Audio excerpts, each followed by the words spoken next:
எல்லோருக்கும் வணக்கம். Welcome back Voice of Galaxy. இன்னையோட கதைக்கு பார்க்கறதுக்கு முன்னாடி நம்ம சேனலை பார்க்குறவங்களாம் சப்ஸ்கிரைப் பண்ணுங்க, அப்படியே பெல் ஐக்கானை கிளிக் பண்ணுங்க. வாங்க இன்னையோட கதைக்கு போகலாம். உத்ரா நடக்க முடியாமல் தள்ளாடிக்கொண்டே நடந்து வந்தாள். அவளின் பெருத்த வயிற்றை 2 கையாலும் தாங்கி பிடித்து கொண்டே நடந்தாள். அவளுக்கு இது 8வது மாதம். அவளுடன் அவளின் 2 தோளையும் தாங்கி பிடித்து கொண்டு அவள் கீழே விழாமல் முடிந்தவரை வேகமாக நடக்க உதவி கொண்டிருந்தான் அர்ஜுன், அவளின் காதல் கணவன். பின்னால் திரும்பி திரும்பி பார்த்து கொண்டு அவளை கொஞ்சம் வேகமாய் நட என்று துரிதப்படுத்தி கொண்டிருந்தான். அவன் கண்களில் பயம் அப்பட்டமாய் தெரிந்தது. ஒரு வளைவில் திரும்பியதும் அங்கு ஒரு பாழடைந்த பங்களா சற்று தொலைவில் இருப்பது தெரிந்தது. அதில் போய் ஒளிந்து கொள்ளலாம் என்று உத்ராவை இழுத்து கொண்டு அந்த பங்களாவை நோக்கி சென்றான். இல்லை இல்லை, கிட்டத்தட்ட ஓடினான். பங்களாவின் கேட்டின் பக்கத்தில் நெருங்கும் போது உத்ராவால் முடியாமல் சரிந்து விழுந்தாள். அர்ஜுன் அவளை எழுப்ப முயற்சிக்கும் போது அவர்களுக்கு பின்னால் யாரோ கும்பலாக ஓடி வருவது போல் தப் தப் என்று காலடி சத்தம் கேட்டது. அந்த சத்தம் கேட்டதும் அர்ஜுன் இனி காலதாமதம் செய்தால் அவ்வளவுதான் என்று உத்ராவை தூக்கி கொண்டு கேட்டிற்குள் நுழைந்தவன் உள்ளே சென்று சுற்றுச்சுவருக்கு பக்கத்தில் வளர்ந்திருந்த புதருக்கு பின்னால் சென்று அவளை படுக்க வைத்துவிட்டு அவனும் மறைந்து கொண்டான். அவன் புதருக்கு பின்னால் மறையவும் அவர்களின் காலடி ஓசை கேட்டிற்கு பக்கத்தில் கேட்கவும் சரியாய் இருந்தது. காலடி ஓசையை கேட்டதும் அவன் உத்ராவின் வாயை கையால் பொத்தி கொண்டு சத்தம் போடாதே என்று செய்கையால் சொல்லிவிட்டு மூச்சை இழுத்து பிடித்து கொண்டும் சத்தம் வெளியே வராமல் அமைதி காத்தான். அதே சமயம் காதை கூர்மையாக்கி காத்திருந்தான், அவர்கள் பக்கத்தில் வருகிறார்களா என்று தெரிந்து கொள்வதற்கு. கேட்டுக்கு பக்கத்தில் வந்ததும் சிறிது நேரம் காலடி ஓசை கேட்கவில்லை. கேட்டுக்கு பக்கத்தில் இவர்கள் இருவரையும் தேடுகிறார்கள் என்பது அர்ஜுனுக்கு புரிந்தது. சிறிது நேரத்தில் காலடி ஓசை திரும்பவும் கேட்டது. இந்த முறை இவர்களை விட்டு விலகிச் சென்றது ஓசை. அர்ஜுன் அவளை அமைதியாக இருக்கும்படி செய்கை செய்துவிட்டு அவன் மட்டும் அடி மீது அடி வைத்து மெதுவாக சென்று தலையை மட்டும் நீட்டி எட்டி பார்த்தான். அவர்கள் 8 பேரும் சற்று தொலைவில் மறைவிடமாய் தெரிந்த இடைகளில் இவர்களை தேடிக்கொண்டிருந்தனர். இனிமேல் இங்கிருந்து இப்போதைக்கு வெளியே போக முடியாது என்பதை உணர்ந்த அர்ஜுன் இப்போதைக்கு இந்த பங்களாவில் நுழைந்து மறைந்து கொள்ள வேண்டியதுதான் என்று முடிவு செய்து உத்ராவை கைத்தாங்களாக அழைத்து கொண்டு பங்களாவை நோக்கி சென்றான். இவர்கள் பாதி தூரம் கூட சென்றிருக்க மாட்டார்கள். அதற்குள் திரும்பவும் காலடி ஓசை கேட்டது. காலடி ஓசை கேட்டதும் எச்சரிக்கை அடைந்த அர்ஜுன் அவர்கள் திரும்பி வருகிறார்கள் என்பதை உணர்ந்தவன் அவளை வேகமாக இழுத்து கொண்டு வீட்டிற்குள் சென்றான். அவ்வளவு வேகமாக வந்தும் இவர்கள் வீட்டுக்குள் போவதை அந்த கூட்டத்தில் இருந்த ஒருவன் பார்த்து விட்டான். அவன் பார்த்ததை அர்ஜுனும் கவனித்து விட்டான். அவர்கள் வீட்டிற்குள் நுழைந்ததால் என்ன செய்வது என்று யோசித்து கொண்டே அவர்களை கவனித்து கொண்டிருந்தான். எப்படியும் அவன் அவர்களை அழைத்து கொண்டு இங்கே வருவான் என்று காத்திருந்தான். ஆனால் 1/2 மணி நேரம் காத்திருந்தும் அவர்கள் பங்களாவிற்குள் நுழையவில்லை. அதனால் அவன் பங்களாவின் கதவை தாழ் போட்டிவிட்டு உத்ராவையும் அழைத்து கொண்டு உள்ளே சென்றான். பங்களாவிற்கு உள்ளே இருந்த அறைகளை பார்த்து அதிர்ச்சி அடைந்தான் அர்ஜுன். வெளியே பாழடைந்தும் போய் பார்க்கவே பயமா இருக்கும் இந்த பங்களா உள்ளே சுத்தமாக துடைத்து வைத்தது போல் இருந்தது. யாரோ அங்கே தங்கியிருப்பது போலும் ஒவ்வொரு பொருளும் தினமும் உபயோகம் செய்தது போலும் சுத்தமாக துடைத்து வைத்திருந்தது. யாரோ இங்க இல்லீகலா கடத்தல் வேலைகளை செய்வதற்காக இந்த இடத்தை உபயோகப்படுத்தி கொண்டிருக்கிறார்கள் என்று எண்ணினான் அர்ஜுன். உத்ராவை அங்கிருந்த சோஃபாவில் ஒரு கழித்து படுக்க வைத்துவிட்டு ஒவ்வொரு அறையாக போய் யாராவது இருக்கிறார்களா என்று தேடினான். அங்கு ஆள் இருந்ததற்கான அடையாளமே இல்லை. ஒவ்வொரு அறையும் நீட்டாக துடைத்து வைத்தது போல் இருந்தது. அடுத்து என்ன செய்வது, எங்கே போய் தங்குவது என்று தேடி கண்டுபிடிக்கும் வரை இங்கே தங்குவது என்று முடிவு செய்தான் அர்ஜுன். உத்ராவை ஒரு அறையில் இருந்து பெரிய கட்டிலுக்கு அழைத்து சென்று படிக்க வைத்தவன் மாடியில் இருந்த ரூம்களை பார்க்க சென்றான். முதலில் அவன் திறந்த அறையில் சின்ன சின்ன பொம்மைகள், விளையாட்டு ஜாமான்கள் என்று சின்ன குழந்தைகள் விளையாடும் பொருட்கள் இருந்தது. மீதி இருந்த 3 அறைகளும் ஒரு ஆணும் பெண்ணும் ஜோடியாக சிரித்து கொண்டிருக்கும் போட்டோ மாட்டி வைக்கப்பட்டிருந்தது. அவர்களுக்கிடையில் ஒரு 6-7 மாதமே இருக்கும் குழந்தை ஒன்றும் இருந்தது. அனைத்து ரூம்களையும் பார்த்து முடித்தவன் மாடியில் பின்புறத்தில் பால்கனியை போல் இருந்த ஒரு இடத்திற்கு சென்றான். அதை பார்த்து கொண்டே வந்தவன் அந்த பால்கனியின் கைப்பிடி சுவரில் ஒரு கயிறு கட்டப்பட்டிருந்ததை பார்த்தான். அந்த கயிற்றை எடுத்து பார்த்தவன் அந்த கயிறு 1 முழம் அளவே இருந்தது. அதன் முனையை கத்தியால் அறுத்தது போலிருந்தது. பால்கனியில் இருந்து பின்னால் பார்த்தவனுக்கு அங்கிருந்து 100 மீட்டர் வரையிலும் தோட்டமும் காடுகளும் மட்டுமே தெரிந்தது. இடையில் ஒரே ஒரு மரம் மட்டும் மிகவும் நீண்டு வளர்ந்திருந்தது. இன்னும் சற்று நேரத்தில் இருட்டிவிடும் என்பதால் உத்ராவிற்கு சாப்பிடுவதற்கும் குடிப்பதற்கும் தண்ணியும் வேறு ஏதாச்சும் வாங்கி வருவோம் என்று எண்ணியவன் மாடியிலிருந்து இறங்கி வந்து அவள் இருக்கும் ரூமிற்கு சென்று பார்த்தான். உத்ரா நல்லா தூங்கிக் கொண்டிருந்தாள். அந்த வீட்டை விட்டு வெளியே வரும்போது யாராவது தன்னை கவனிக்கிறார்களா என்று பார்த்து பதுங்கி பதுங்கி சென்றான். சற்று தொலைவு நடந்ததும் ஒரு ஹோட்டல் அவன் கண்ணில் பட்டது. அங்கே இருக்கும் டிஃபன் வாங்கியவன் அங்கே தண்ணி பாட்டிலும் ஸ்நாக்ஸும் இருந்ததால் அதையும் வாங்கி கொண்டு அங்கிருந்து கிளம்பினான். அந்த கடையில் சாப்பிட்டுவிட்டு ஓய்வாக உட்கார்ந்திருந்த அந்த ஊரைச் சேர்ந்த வயதான ஒருவர் இவனை பார்த்து, ஊருக்கு புதிதாக இருக்கிறான், 2 பார்சல் டிஃபன் வாங்கிட்டு செல்றானே, யார் இவன், எங்கே போறான் என்று பார்ப்போம் என்று அவனுக்கு தெரியாமலே பின்தொடர்ந்து சென்றார். அர்ஜுன் வரும் வழியெல்லாம் திரும்பி திரும்பி தன்னை யாராவது கவனிக்கிறார்களா என்று பார்த்து கொண்டே வந்தான். அவன் திரும்பி பார்க்கும் போதெல்லாம் அந்த வயதானவர் ஏதேனும் ஒரு இடத்தில் மறைந்து கொண்டே அவனை பின்தொடர்ந்து வந்தார். பாழடைந்த அந்த பங்களாவை அடைந்த அர்ஜுன் கேட்டிற்கு முன் நின்று சுற்றுமுற்று பார்த்துவிட்டு அந்த கேட்டுக்குள் நுழைந்தான். சற்று தொலைவில் மறைந்து கொண்டு அவன் அந்த வீட்டிற்குள் நுழைவதை பார்த்த பெரியவர் அதிர்ச்சியடைந்தார். அவருடைய முகம் பேயறிந்தது போல் ஆனது. உடனே சுதாரித்து கொண்ட அவர் அங்கிருந்து வேகமாக ஓடி வந்து கொண்டே, தம்பி தம்பி, நில்லுங்க நில்லுங்க என்று கத்திக்கொண்டே வந்தார். தன்னை நோக்கி ஒரு பெரியவர் நிற்க சொல்லி கத்திக்கொண்டே வருவதை பார்த்த அர்ஜுன் திகைத்து நின்றான். அதற்குள் அவன் பக்கத்தில் வந்துவிட பெரியவர் வந்து, தம்பி நீங்க யாரு, இந்த வீட்டுக்குள்ள எதுக்கு போறீங்க என்று கேட்டார். அவரை பார்த்த அர்ஜுனுக்கு என்ன சொல்வது என்று தெரியாமல் குழம்பினான். இருந்தும் தன் மீது சந்தேகம் வந்து விடக்கூடாது என்பதற்காக, நான் வெளியூர்ல இருந்து வருகிறேன், இந்த வீட்டை சுத்தம் செய்து பெயிண்ட் பண்ண சொல்லி இருந்தாங்க, பெயிண்ட் பண்றதுக்கு முன் ஒரு தடவை இடத்த வந்து பார்த்து விட்டு போகலாம்னு வந்தேன். என்னுடைய ஊருக்கு போகும் கடைசி பஸ் போய்விட்டதால் இன்னைக்கு இங்கேயே தங்கி விட்டு காலையில் போகலாம் என்று சாப்பாடு வாங்கிட்டு போக வந்தேன் என்றான் அர்ஜுன். நீ மட்டும் தனியா தான் வந்திருக்கியா, இல்ல ஏற்கனவே உள்ள யாராவது இருக்கிறாங்களா என்று கேட்டார் அந்த பெரியவர். இல்ல ஐயா, நான் மட்டும்தான் வந்திருக்கிறேன் என்றான் அர்ஜுன். அவனையும் அவன் வாங்கி வந்த பார்சலையும் பார்த்தவர், 2 பார்சல்கள் இருப்பதை பார்த்தவர் அவன் சொல்லும் வார்த்தைகளின் நம்பிக்கை இல்லாமல், ஏன் 2 பார்சல் எதுக்கு வாங்கிட்டு போறீங்க என்று கேட்டார். அப்படி அவர் கேட்டதும் அதிர்ந்த அர்ஜுன், ஏதாவது சொல்லி சமாளிப்போம் என்பதற்காக, ஐயா நான் பசி தாங்க மாட்டேன், நான் இப்போது சாப்பிட்டு விட்டு தூங்கினால் திரும்பவும் 1 மணிக்கு மேல் எந்திரிச்சு சாப்பிடுவேன், அதனால் தான் 2 பார்சல் வாங்கிட்டு வருகிறேன் என்றான். அவன் சொல்லியதில் அவருக்கு நம்பிக்கை வராவிட்டாலும், எத்தனை பேர் வந்திருந்தால் என்ன, நாம் சொல்ல வேண்டியதை சொல்லிவிடுவோம் என்று எண்ணியவர், தம்பி இந்த பங்களாவில் பேய் இருக்கு என்று எல்லோரும் சொல்கிறார்கள், இந்த வீட்டுக்குள்ள போன யாரும் உயிரோடு திரும்பி வந்தது இல்லை என்றும் சொல்கிறார்கள், பார்த்து கவனமா இருந்துட்டு உசுரோட போய் ஊர் சேரு, வழிய பாரு, அப்படி இல்லைன்னா என்னுடைய வீட்டுல கூட இன்னைக்கு நைட்டு மட்டும் வந்து தங்கிக்கொள் என்றார் அவர். அவர் அப்படி சொன்னதும் அர்ஜுனின் மனம் உள்ளே இருக்கும் முத்ராவை நினைத்து கலங்கியது. இருந்தும் அதை வெளிக்காட்டிக் கொள்ளாமல், இல்லைங்கய்யா, நான் இங்கே தங்கிட்டு காலையில நேரமா போய்க்கிறேன் என்று அவரை அனுப்பி வைத்துவிட்டு அவர் சென்று விட்டார் என்பதை உறுதி செய்து கொண்டு வீட்டுக்குள் சென்றான். வீட்டுக்குள் சென்றதும் அவன் கண்ட காட்சி அவனை அதிர்ச்சியில் உறைய வைத்தது.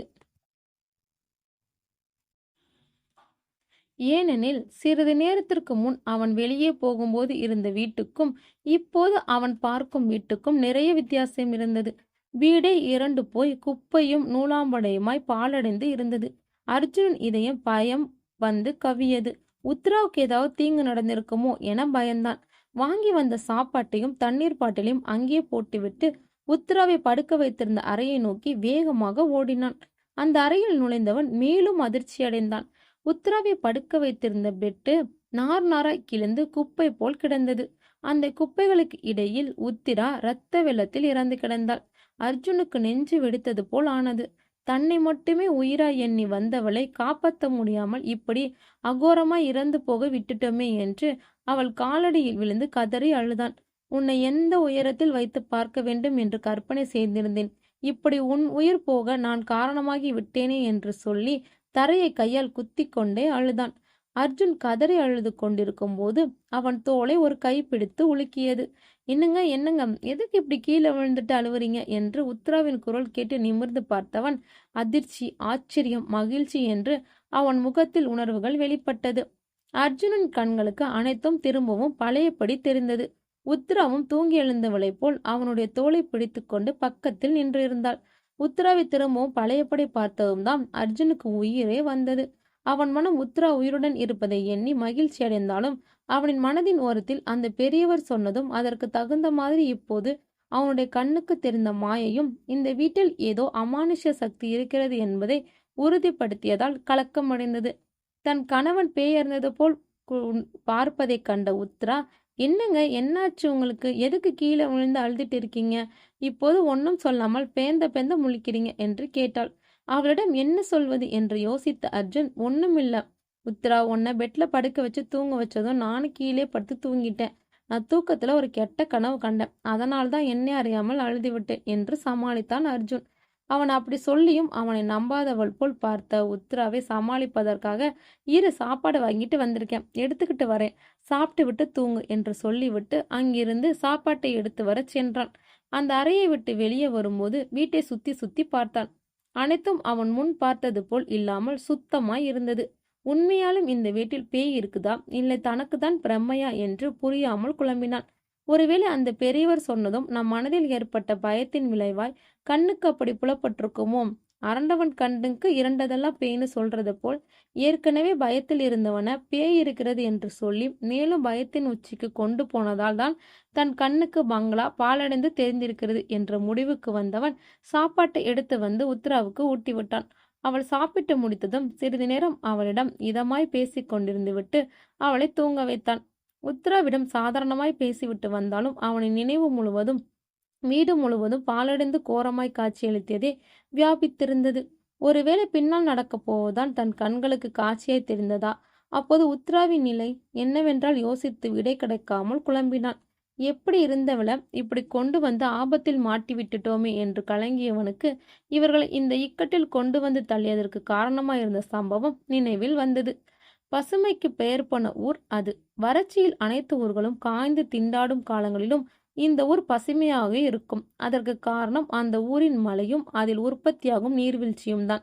நீர்வீழ்ச்சியில் இருந்து வடியும் நீரை முறைப்படி ஒரு அணையை கட்டி அதில் தேக்கி வைத்து கொண்டு வறட்சி காலத்தில் அதை பாசனத்துக்கு பயன்படுத்துவதால் தான் அந்த ஊர் எப்போதும் பசுமை மாறாமல் இருக்கிறது.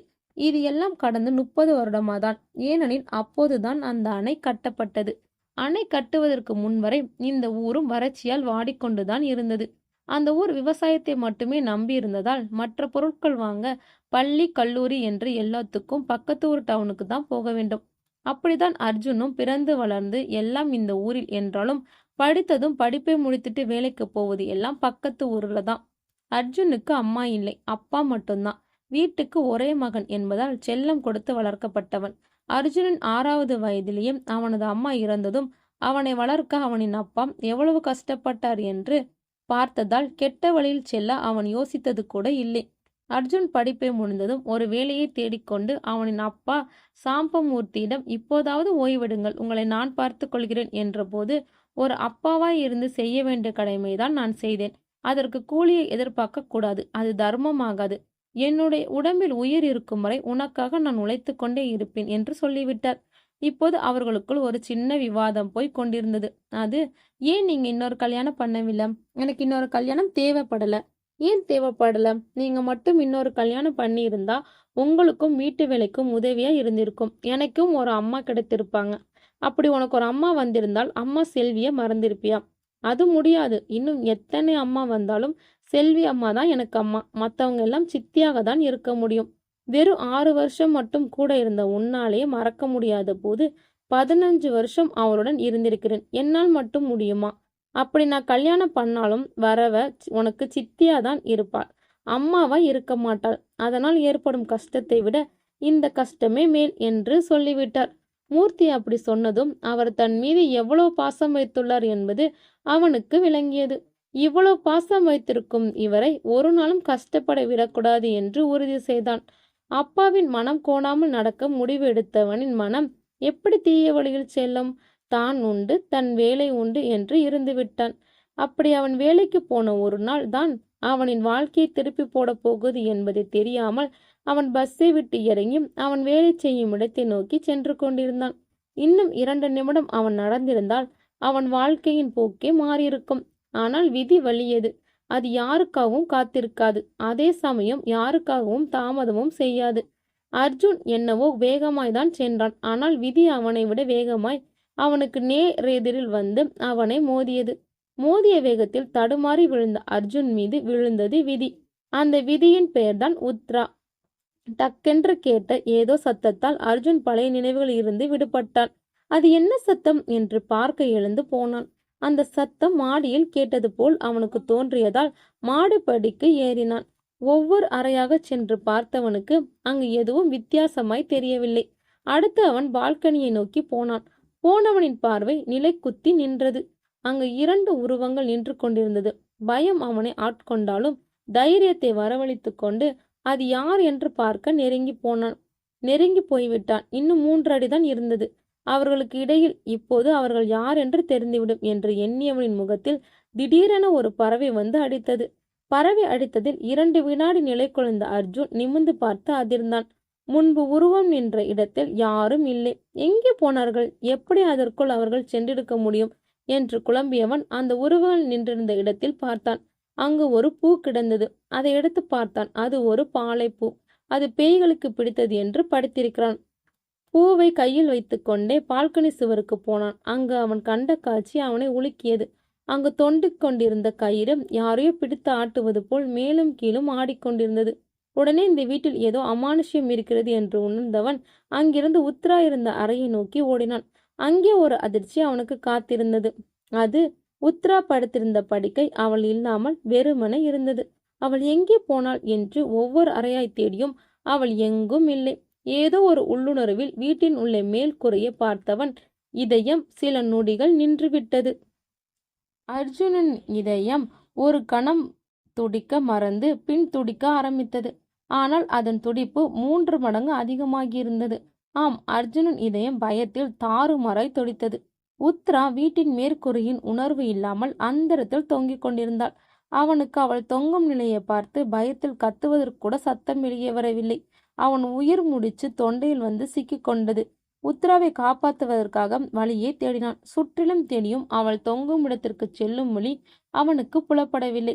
வேறு வழி தெரியாதால் அவள் விழுந்தால் அடிபடாமல் இருக்க அவளுக்கு நேராக சோஃபாவை நகர்த்தி வைத்தவன் அதன் மேல் மெத்தைகள் 2 எடுத்து வந்து ஒன்றன் மேல் ஒன்றாய் வைத்தான். அவன் மெத்தையை வைத்த நொடி உத்ரா யாரோ கயிறை கட்டி இழுத்தது போல் அந்த வீட்டின் மறுமுனைக்கு மிதந்து சென்றாள். அப்படி செல்லும்போது கீழும் மேலும் விழுவது போல் வந்து போனாள். அர்ஜுன் மெத்தையை இடமாற்றுவதற்கு மெத்தையில் கை வைத்ததும் தூக்கி எறியப்பட்டு வீட்டின் தூணில் மோதி விழுந்து மூச்சையானான். எவ்வளவு நேரம் மயக்கத்தில் இருந்தான் என்று தெரியாது. ஆனால் அவன் எழுந்து பார்க்கும்போது அந்தரத்தில் தொங்கிக் கொண்டிருந்த உத்ராவை காணவில்லை. அவளுக்கு அடிபடாமல் இருப்பதற்காக இவன் எடுத்து போட்டிருந்த சோபாவும் மெத்தையும் அந்த இடத்தில் இல்லை. சோபா முன் எப்போதும் இருந்த இடத்திலேயே இருந்தது. உத்ராவை காணாது தவித்த அர்ஜுன் அவளை ஒவ்வொரு அறையாய் தேடினான். உத்ராவை முன்பும் அர்ஜுன் படுக்க வைத்திருந்த அதே அறையில் அதே மெத்தையில் அவள் படுத்து இருந்தாள். முன்னிரவில் நடந்தது போல் இதுவும் பிரம்மையாகத்தான் இருக்கும் என்று எண்ணிய அர்ஜுன் அப்போதுதான் தலையில் வலியை உணர்ந்தான். வலித்த இடத்தில் கையை வைத்து பார்த்தவன் கையில் ரத்தம் இருந்ததை பார்த்து அதிர்ந்தான். எனில் இங்கு நடந்தது அனைத்தும் உண்மையில் நடந்ததுதான். தன்னுடைய பிரம்மையில் நடந்தது இல்லை. தனக்கு ரத்தம் வருவதிலிருந்து உறுதியானது. அப்போது மணியை பார்த்தான் அர்ஜுன். மணி 2:30 ஆகியிருந்தது. காலையில் விடிந்ததும் இந்த வீட்டை விட்டு உறுதியாய் போய்விட வேண்டும் என்று முடிவு செய்தான். அதற்கு மேலும் தூங்கக்கூடாது. உத்ரா பக்கத்திலேயே இருக்க வேண்டும் என்று எண்ணி அவள் படுத்திருந்த மெத்தைக்கு பக்கத்திலேயே அமர்ந்தான். சற்று நேரம் கழிந்ததும் அவனுக்கு தூக்கம் கண்களை இருட்டு கொண்டு வந்தது. அவன் அறியாமலே தூக்கம் அவனை ஆட்கொண்டது. திடீரென்று அவன் விழிக்கும் போது விடிந்திருந்தது. எப்படி தூங்கினோம் என்று தன்னையே நொந்து கொண்டான் அர்ஜுன். உத்ராவை பார்த்தான். அவள் நன்றாக உறங்கிக் கொண்டிருந்தாள். இன்னும் கொஞ்ச நேரம் தூங்கட்டும் என்று எண்ணியவன் அறையை விட்டு வெளியே வந்து வீட்டின் கதவை திறந்து வெளியே வந்தான். அப்போதுதான் இருளை விரட்டி கொண்டு கதிரவன் தன் ஒளியை பரப்ப ஆரம்பித்திருந்தது. வீட்டை விட்டு வெளியே போனவன் பக்கத்து தெருவில் நடந்து போய் கொண்டிருந்த ஒருவரிடம் பஸ் எத்தனை மணிக்கு வரும் என்று கேட்டு தெரிந்து கொண்டவன் உத்ராவுக்கு சாப்பாடை வாங்கி கொண்டு வீட்டிற்கு வந்தான். அர்ஜுன் வீட்டுக்கு வருவதற்குள் உத்ரா எழுந்துவிட்டாள். பக்கத்து ரூமிற்கு சென்று அங்கிருந்த டேபிள் டிராவை திறந்து பார்த்து கொண்டிருந்தாள். அர்ஜுன் வந்ததும் அவனிடம், மாமு இங்கே பாருடா, டைரி எல்லாம் இருக்குது என்று உத்ரா அவன் முகத்திற்கு நேரா நீட்டிக்கொண்டு சொன்னாள். அர்ஜுன் இருந்த அவசரத்தில் அதையெல்லாம் கவனிக்கும் நிலையில் இல்லை. அந்த டைரியை வாங்கி பார்க்காமலேயும் டேபிளில் வைத்தவன் அவளிடம், முதலில் பிரஷ் பண்ணிட்டு சாப்பிடும், இன்னும் கொஞ்ச நேரத்தில் நாம் இங்கிருந்து கிளம்புறோம் என்றான். அவளும் மறுபேச்சு பேசாமல் பிரஷ் செய்துவிட்டு சாப்பிடும்போது மாமுக்கு ஊட்டிவிட்டு சாப்பிட்டாள். அவள் சாப்பிட்டு முடித்ததும் 10 நிமிடம் ஓய்வெடுக்க வைத்துவிட்டு அவளை அணைத்தவாறே அழைத்து கொண்டு பங்களாவுக்கு வெளியே செல்ல கதவை நோக்கி சென்றான். அவர்கள் கதவை அடைந்ததும் உத்ராவை தோளில் தாங்கிக் கொண்டே கதவை திறக்க கையை நீட்டியவன் அங்கு கைப்பிடியை காணாமல் திகைத்தான்.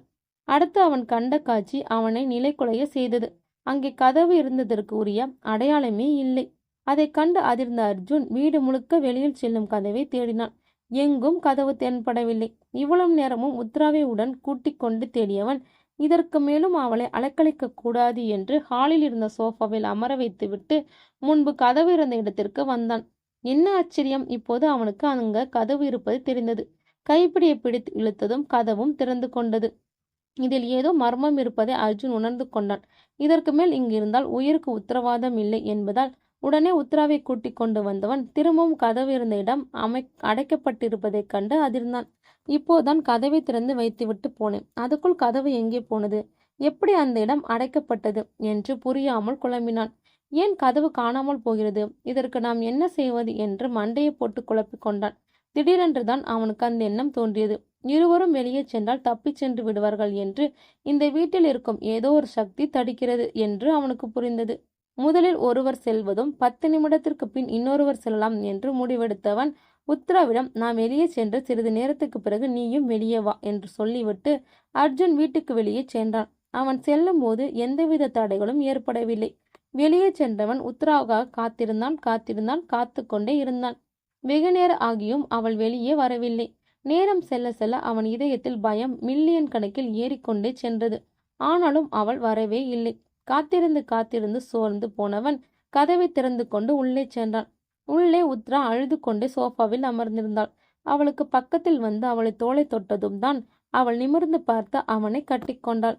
அர்ஜுன் அவளிடம் என்ன ஆனது என்று கேட்டதற்கு அவள், நான் கதவு பக்கத்தில் வந்தாலே கதவு மறைந்து விடுகிறது. நான் எப்படி கதவு இல்லாமல் வெளியே வர முடியும்? அதனால் தான் இங்கே அமர்ந்து விட்டேன். நேரம் செல்ல செல்ல பயமா இருந்தது. அதனால் அழுது கொண்டிருக்கிறேன் என்றாள். திரும்பவும் யோசித்தவன் இந்த முறை அவளை முதலில் வெளியே அனுப்ப முடிவெடுத்தான். உத்ராவிடம், முதலில் நீ வெளியே போ, சிறிது நேரத்தில் நானும் வந்து விடுவேன் என்று சொல்லிவிட்டு அவளை கதவுக்கு பக்கத்தில் கொண்டு போய் விட்டுவிட்டு அவளை விட்டு தூரமாய் தள்ளி வந்து நின்று கொண்டான். இந்த முறை அவளுக்கு கதவு திறக்கவும் முடிந்தது. அவள் மெல்ல நடந்து வெளியே சென்றதும் கதவு அடுத்த வினாடியே மூடிக்கொண்டது. வெகு நேரம் காத்திருந்தும் கதவு திறக்காதால் உத்ரா அர்ஜுனை வெளியில் நின்று கொண்டு கத்தி அழைத்தாள். மாமு, டேய் மாமு, சீக்கிரம் வாடா, எனக்கு பயமாய் இருக்கிறது. உள்ளே இருந்த அர்ஜுன், இனிமேல் இருவரும் தப்பிக்க முடியாது, அதனால் நீயாவது தப்பிச் சென்று பிழைத்துக்கொள் என்றவன், நம் குழந்தையும் நல்லபடியாய் ஆளாக்கிவிடு, எனக்கு அது போதும். நீ உடனே இந்த இடத்தை விட்டு வெளியே சென்று விடு என்றான். அவன் சொன்னதை கேட்டதும் ஒரு நொடி கூட தாமதிக்காமல் உத்ரா அந்த இடத்தை விட்டு சென்றாள். கதவை திறந்து கொண்டு வீட்டிற்கு உள்ளே அவளை கண்டதும் அர்ஜுன் கோபத்துடன், எதுக்கு உள்ளே வந்தாள்? அப்படியே போயிருந்தால் நீயும் நம் குழந்தையாமாவது தப்பித்திருப்பீர்களே. உள்ளே இருந்தால் நாம் அனைவரும் செத்து விடுவோம். முதலில் வெளியே போ என்று உத்ராவின் கையை பிடித்து கதவை நோக்கி இழுத்தான். அவன் கையை தட்டிவிட்ட உத்ரா, நான் வாழ்ந்தாலும் சரி செத்தாலும் சரி அது உன்னோடுதான். உன்னை விட்டு எவ்வளவு பெரிய ஆபத்து வந்தாலும் போக மாட்டேன் என்றவள், வாழ்வோ சாவோ இருவருக்கும் ஒன்றாவே இருந்து சந்திப்போம் என்று சொன்னாள். அவளுடைய முகத்தில் குடியிருந்த உறுதியை பார்த்த அர்ஜுன் இனி அவளிடம் என்ன சொன்னாலும் கேட்க மாட்டாள் என்று உணர்ந்து அமைதியானான். கடைசியா ஒரு முறை முயற்சி செய்வோம் என்று முடிவெடுத்த அர்ஜுன் உத்ராவை அங்கேயே விட்டுவிட்டு அவன் மட்டும் சென்று கதவை திறந்தான். கதவு திறந்ததும் வெளியே செல்லாமல் கதவுக்கும் நிலக்காவலுக்கும் இடையில் நின்று கொண்டவன் உத்ராவை அழைத்து வெளியே போகுமாறு சொன்னான். மாமு, வேண்டாம், வந்துடு. இங்கே இருக்கும் அமானுஷ்யம் சக்தி கோவப்பட்டு நம்ம ஏதாவது செய்துவிடும். எனக்கு பயமா உள்ளது, வேண்டாம், வந்துடு என்றாள் உத்ரா. நீ இப்போ வரப்போறியா இல்லையா? சீக்கிரம் வா, சீக்கிரம் என்று கத்தினான். உடனே உத்ரா அவளால் முடிந்தவரை வேகமாய் கதவை நோக்கி சென்றாள். அவள் கதவை நெருங்கும் போது ஒரு சத்தம் கிஸ் கிஸ் என்று கேட்டது. சத்தத்தை கேட்டு அதிர்ந்த அர்ஜுன் சத்தம் வந்த திசையை பார்த்தவன் உத்ராவை நோக்கி ஒரு கத்தி பாய்ந்து வருவதை கண்டவன் ஒரு நொடி கூட தாமதிக்காமல் கத்திக்கும் உத்ராவுக்கும் இடையில் பாய்ந்தான். கத்தி அவன் உடலை கிழித்து கொண்டு உள்ளே சென்றது. அர்ஜுன் அப்படியே சரிந்து விழுந்தான். உத்ராவுக்கு என்ன நடந்தது என்றே புரியவில்லை. சில நொடிகளில் இதெல்லாம் நடந்து முடிந்தது. அர்ஜுன் சரிந்து விழுந்ததும் தான் உத்ராவுக்கு அவனுக்கு ஏதோ நடந்து விட்டது என்பதே தெரிந்தது. பதறிப்போய் அவனை பார்த்தவன் அவன் தோளில் முதுகு பகுதியில் கத்தி பாய்ந்து ரத்தம் பெருக்கெடுத்து வழிந்து கொண்டிருப்பதை பார்த்தவள் மயங்கி சரிந்தாள். அர்ஜுன் தோள்பட்டில் கத்தி குத்து ரத்தம் கொட்டும் போதும் அந்த வலியை விட உத்ரா மயங்கி விழுந்ததில் அவளுக்கும் அவள் வயிற்றில் இருக்கும் குழந்தைக்கும் அடிபட்டிருக்குமோ என்றுதான் பயந்தான். அவனுக்கு ஏற்பட்ட வலியை உதாசனப்படுத்திவிட்டு அவளை நிலையை கண்டு பதறிப்போய் அவளை தூக்கியவன் பெட்டுக்கு கொண்டு போய் படுக்க வைத்தான். அவளை படுக்க வைத்துவிட்டு பக்கத்தறைக்கு சென்று தண்ணி பாட்டிலை எடுத்து வந்து தண்ணியை அவன் முகத்தில் தெளித்து மயக்கம் தெளிய வைத்தான்.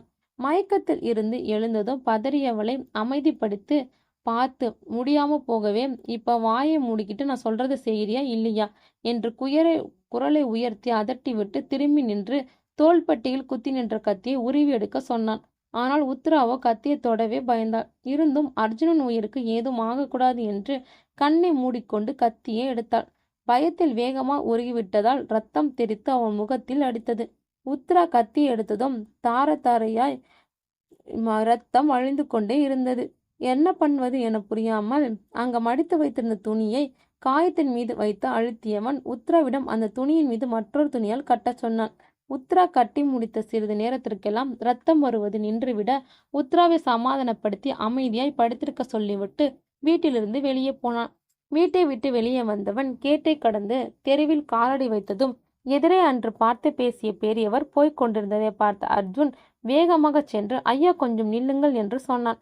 அர்ஜுனை பார்த்த பெரியவர் ஆச்சரியம் அடைந்தவராய், என்ன தம்பி, இன்னும் நீங்க இந்த ஊரை விட்டு போகலையா? இப்ப எங்கே தங்கியிருக்கீங்க என்று கேட்டார். இன்னும் போகல ஐயா என்றவன், அந்த பங்களாவில் தான் இருக்கிறேன் என்று சொன்னான். என்னது, அந்த பேய் பங்களாவில் தங்குறீங்களா என்று ஆச்சரியமாய் அவனை பார்த்தவருக்கு, அங்கு தங்கிவிட்டு உயிருடன் வந்த முதலால் நீதான் என்றார். அதை பத்தி தான் நானும் யாரிடமாவது கேட்கணும்னு நினைத்து கொண்டே வந்தேன். என் நல்ல நேரம் உங்களை நான் பார்த்தேன் என்றவன், உங்களுக்கு அந்த வீட்டை பத்தி தெரியுமா என்று கேட்டார். எனக்கு அந்த வீட்டில் என்ன நடந்ததுன்னு தெரியாது, ஆனா ஊருக்குள்ள பேசிக்கிட்டது தான் எனக்கு தெரியும் என்றவர், அந்த வீட்டில் இருந்தவர்களை யாரோ கொலை செய்துவிட்டு பணத்தையும் நகையும் கொள்ளையடித்து போய்விட்டதாக பேசிக்கொண்டார்கள். அதோட அப்பா அம்மா 2 பேரின் உடல் மட்டும்தான் கிடைத்தது. குழந்தையின் உடல் கிடைக்கவில்லை. குழந்தையின் உடை மட்டும் தான் இரத்தக்கரையுடன் கிடைத்தது. அதற்கு பின் கொஞ்ச நாள் கழித்து அந்த வீட்டுக்காரன் சொந்தக்காரர்கள் இந்த வீட்டை சொந்தம் கொண்டாடி கொண்டு வந்தபோது அந்த இருவரின் ஆவியும் அவர்களை பயமூர்த்தி துரத்திவிட்டது. அதையும் மீறி அங்கு சென்றவர்களின் உயிரற்ற உடல் மட்டும் வீட்டின் கேட்டில் தொங்கிக் கொண்டிருக்கும் என்றவர் எனக்கு தெரிந்தவரை சொல்லிவிட்டேன் என்றார். அந்த கொலைகள் நடந்தது எத்தனை வருடங்கள் ஆகிறது என்று கேட்டாள்.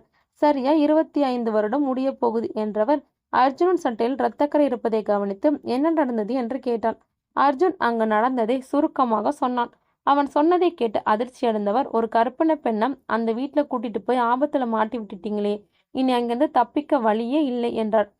உங்களை காப்பாத்தி கொள்ள ஏதாவது வழி இருந்தா சொல்லுங்க என்று கேட்டான் அர்ஜுன். இந்த ஊரில் யாருமே அந்த வீடு சம்பந்தமா உதவி செய்ய மாட்டாங்க. என்னால் முடிஞ்ச உதவி உங்களின் காயத்துக்கு மருந்து தருவது மட்டும்தான் என்றவர் அவர் கையில் வைத்திருந்த பையை திறந்து அதிலிருந்து பச்சிலைகள் அரைத்து வைத்திருந்த ஒரு டப்பாவை எடுத்து கொடுத்தவர், இதை காயம் பட்ட இடத்தில் 3 நாளைக்கு 6 மணி நேரத்துக்கு ஒரு முறை தடவுங்கள், காயம் குணமாகும் என்று சொல்லிவிட்டு இவன் பதிலுக்கு கூட காத்திருக்காமல் விறுவிறுவென்று சென்று விட்டார். அவர் சென்றதும் அவர் சொன்னதை நினைவுபடுத்தி பார்த்த அர்ஜுனுக்கு அந்த வீட்டில் நடந்த கொலைகள் திருடும் போது நடந்திருக்க திட்டமிட்ட கொலையாதான் இருக்க முடியும் என்று எண்ணினான். அந்த வீட்டில் என்ன நடந்தது என்று தெரிந்து கொண்டால்தான் நாம் தப்பிக்க வழி கிடைக்கலாம் என்று எண்ணியவன் சாப்பாட்டை வாங்கி கொண்டு வீட்டுக்குள் சென்றான். ஏற்கனவே காலையில் நடந்த சம்பவத்தால் இருவரும் சாப்பிடவில்லை. கர்ப்பிணி பெண் சாப்பிடாமல் இருந்தால் குழந்தை அது பாதிக்கும் என்று எண்ணியவாறு வேகமாய் சென்றவன் அங்கு உத்ரா தூங்கி கொண்டிருந்ததை பார்த்து தயங்கி நின்றான். எழுப்பலாமா வேண்டாமா என்று யோசித்தவன் பிறகு வேண்டாம் என்று முடிவு செய்து சாப்பாட்டை அங்கு வைத்துவிட்டு வெளியே வந்தான். வெளியே வந்தவன் ஹாலில் இருந்த சோஃபாவில் சாய்ந்து அமர்ந்தான். இரவு சரியான உறக்கம் இல்லாதால் சிறிது நேரத்தில் கையின்ன இருந்து விட்டான். ஆழ்ந்த உறக்கத்திற்கு சென்றவன் மூளை அவன் கடந்த காலத்தை கனவாக காட்சிப்படுத்தியது. அவன் சிறு வயதில் பள்ளிக்கு சென்றது முதல் அப்பா மூர்த்தி அவனுக்கு உடற்பயிற்சிகளை யாராவது தாக்க வந்தால் தன்னை தற்காத்து கொண்டு திரும்பி தாக்குவதற்கு கற்றுக் கொடுத்தது வரை அவனுக்கு தெரிந்தது. எதற்கு என்ன சண்டை பயிற்சியும், எனக்கு எதுக்கு ஆபத்து வரப்போகுது, யாரால் வரப்போகுது என்று அர்ஜுன் அவன் அப்பாவிடம் எவ்வளவு கேட்டும் அவனுக்கு பதில் சொன்னதில்லை மூர்த்தி. ஆனால் பயிற்சியில் இருந்து அவனை விடுவிக்கவும் இல்லை.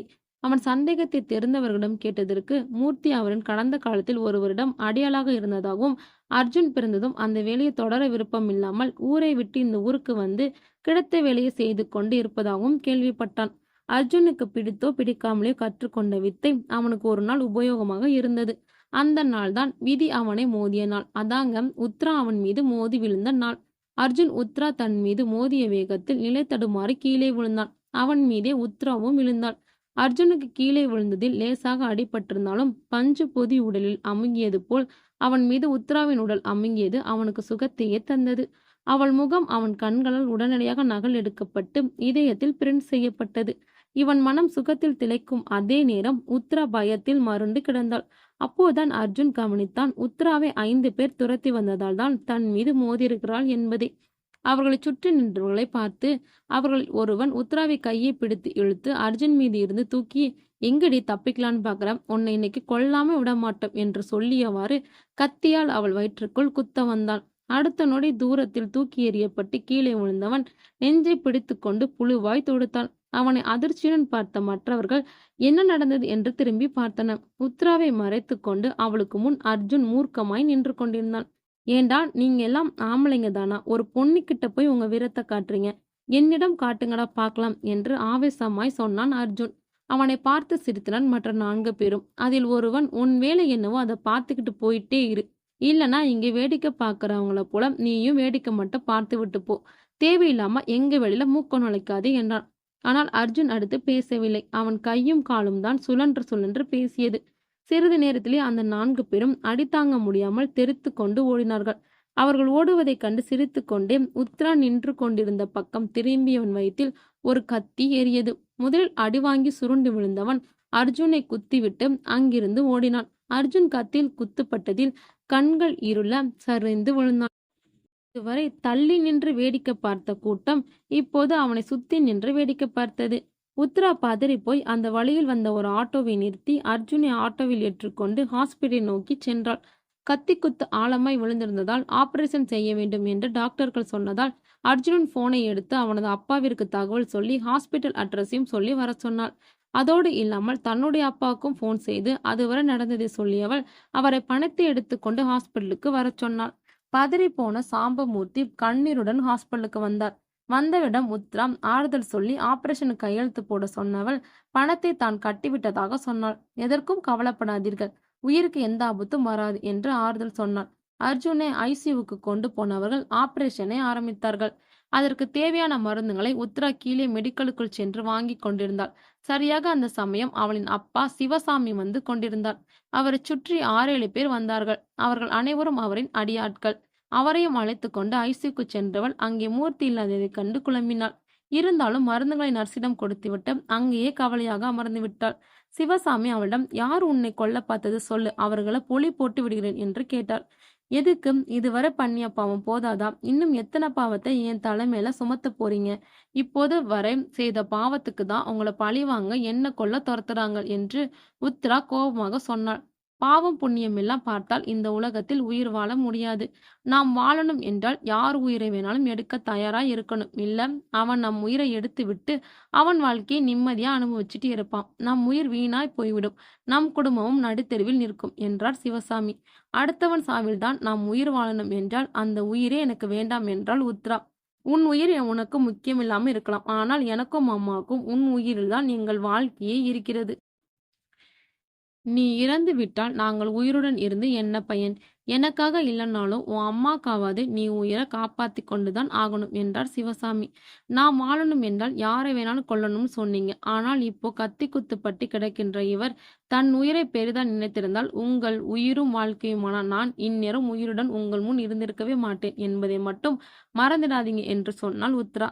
சராசரியான அப்பாவா நான் இருந்திருந்தால் நான் நீ சொன்னதை ஏத்துக்கொண்டிருப்பேன். ஆனால் நான் அப்படி இல்லை. இந்த மாதிரி பொழக்க தெரியாத ஆளுங்க இருக்கிறனால தான் நான் நிம்மதியா இருக்க முடியும் என்று தான் நினைப்பேன் என்று சிரித்து கொண்டே சொன்னார் சிவசாமி. உங்களை எல்லாம் திருத்தணும்னு நினைக்கிறதே வீண் வேலை. ஏன்னா சாகும்போது கூட திருந்தணும்னு நினைக்காத கேடு கெட்ட ஜென்மம் என்று கோபமாய் சொன்னால் உத்ரா. என்ன அப்பா என்ற மரியாதை இல்லாம பேசுற என்றான். அப்பாவை இருக்கிறனால தான் பேசுறதோட நிற்கிறேன், இல்லைன்னா இந்நேரம் நடக்கிறதே வேற என்று சொல்லிவிட்டு அதற்கு மேல் அவருடன் பேச பிடிக்காமல் எழுந்து சற்று தொலைவில் சென்று நின்று கொண்டாள். அவள் தனியாய் போய் நின்று சிறிது நேரத்தில் ஆபரேஷன் தியேட்டரில் இருந்து டாக்டர் வெளியே வந்தவர், ஆபரேஷன் முடிஞ்சிடுச்சு, நாளைக்கு டிஸ்சார்ஜ் பண்ணிக்கலாம் என்று சொல்லிவிட்டு சென்றாள். டாக்டர் சொன்னதை கேட்டுக்கொண்டு இருந்த சிவசாமி உத்ராவிடம் வந்து, அதான் எல்லாம் ஓகேன்னு சொல்லிட்டாங்களே, கிளம்பு வா போகலாம் என்றார். என்னால் இப்படியே விட்டுட்டு வர முடியாது, நீங்க வேணும்னாலும் வீட்டுக்கு போங்க, நான் இருந்து அவரின் அப்பா வந்ததும் சொல்லிவிட்டு வரேன் என்றாள் உத்ரா.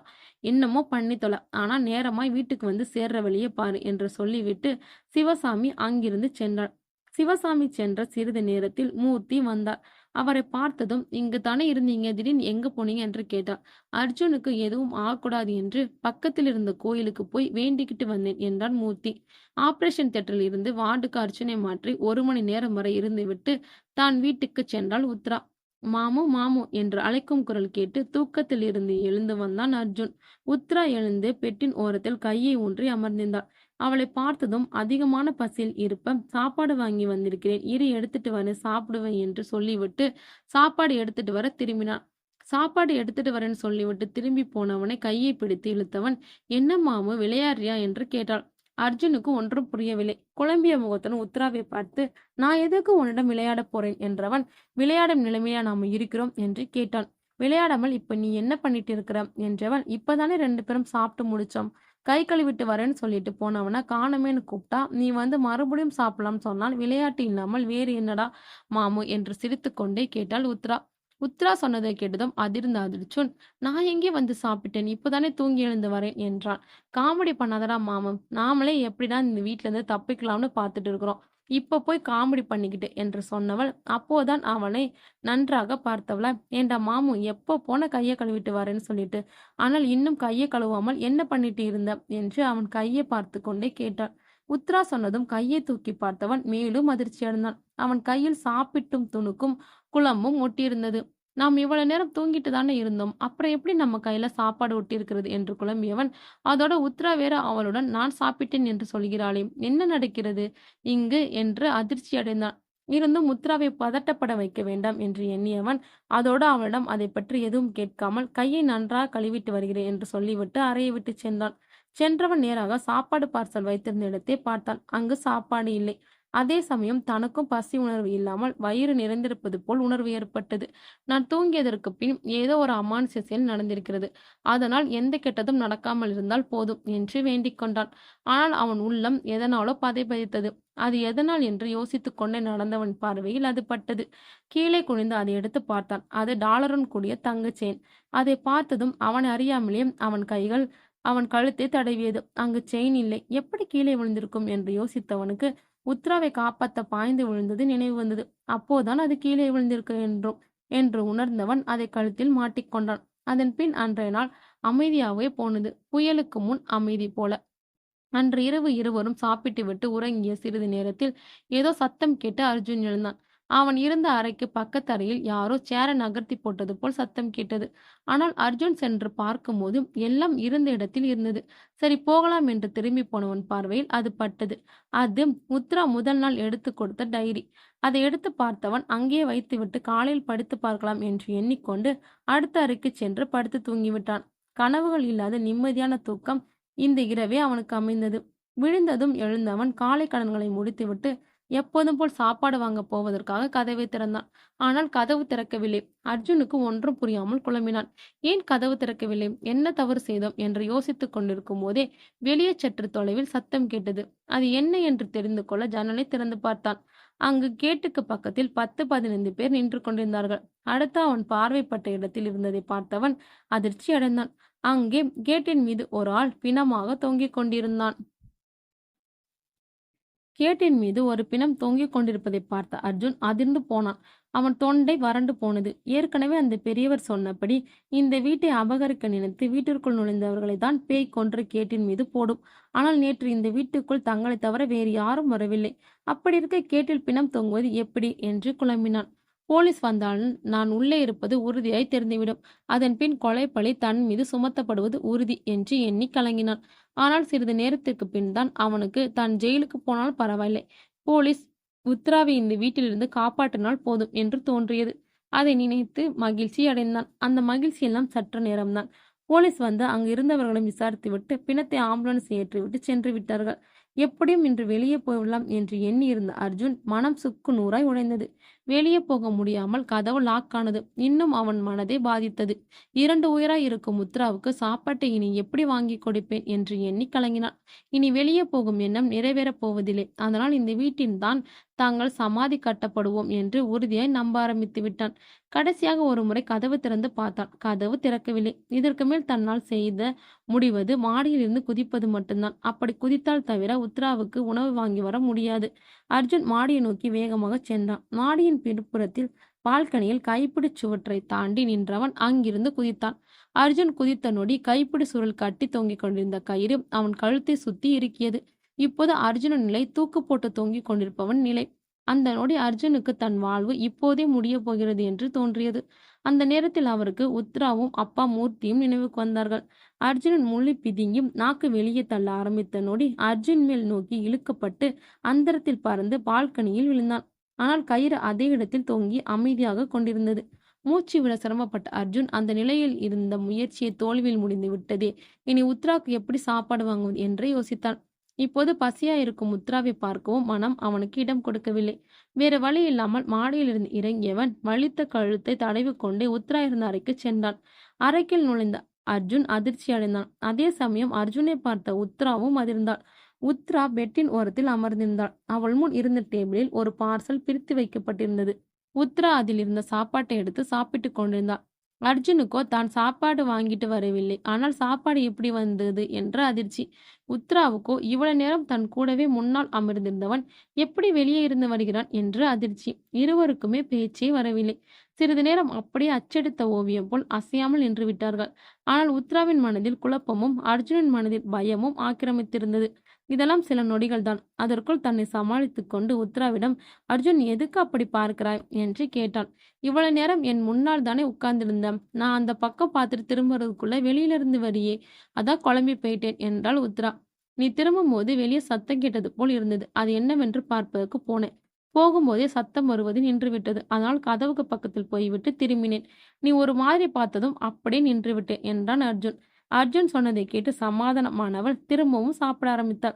அதோட, மாமு போடா, உனக்கு பசிக்கும், அந்த பார்சலை எடுத்து வந்து இப்படி பக்கத்துல உட்காந்து சாப்பிடு என்றாள் உத்ரா. அப்போதான் மற்றொரு பார்சல் இருப்பதை பார்த்தவன் அமைதியாக பார்சலை எடுத்து வந்து பிரித்தான். உள்ளே சாப்பாடு சூடாக இருந்தது. அர்ஜுனுக்கு என்ன சொல்வது என்றே தெரியவில்லை.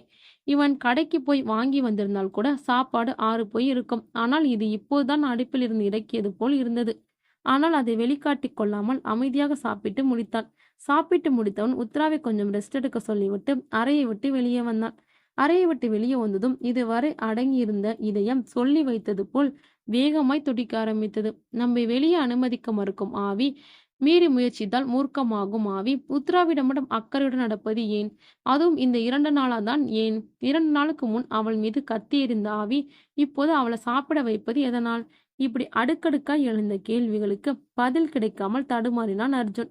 திடீரென்று அர்ஜுனுக்கு அடுத்த அறையில் டேபிள் மேல் பார்த்த டைரி நினைவுக்கு வந்தது.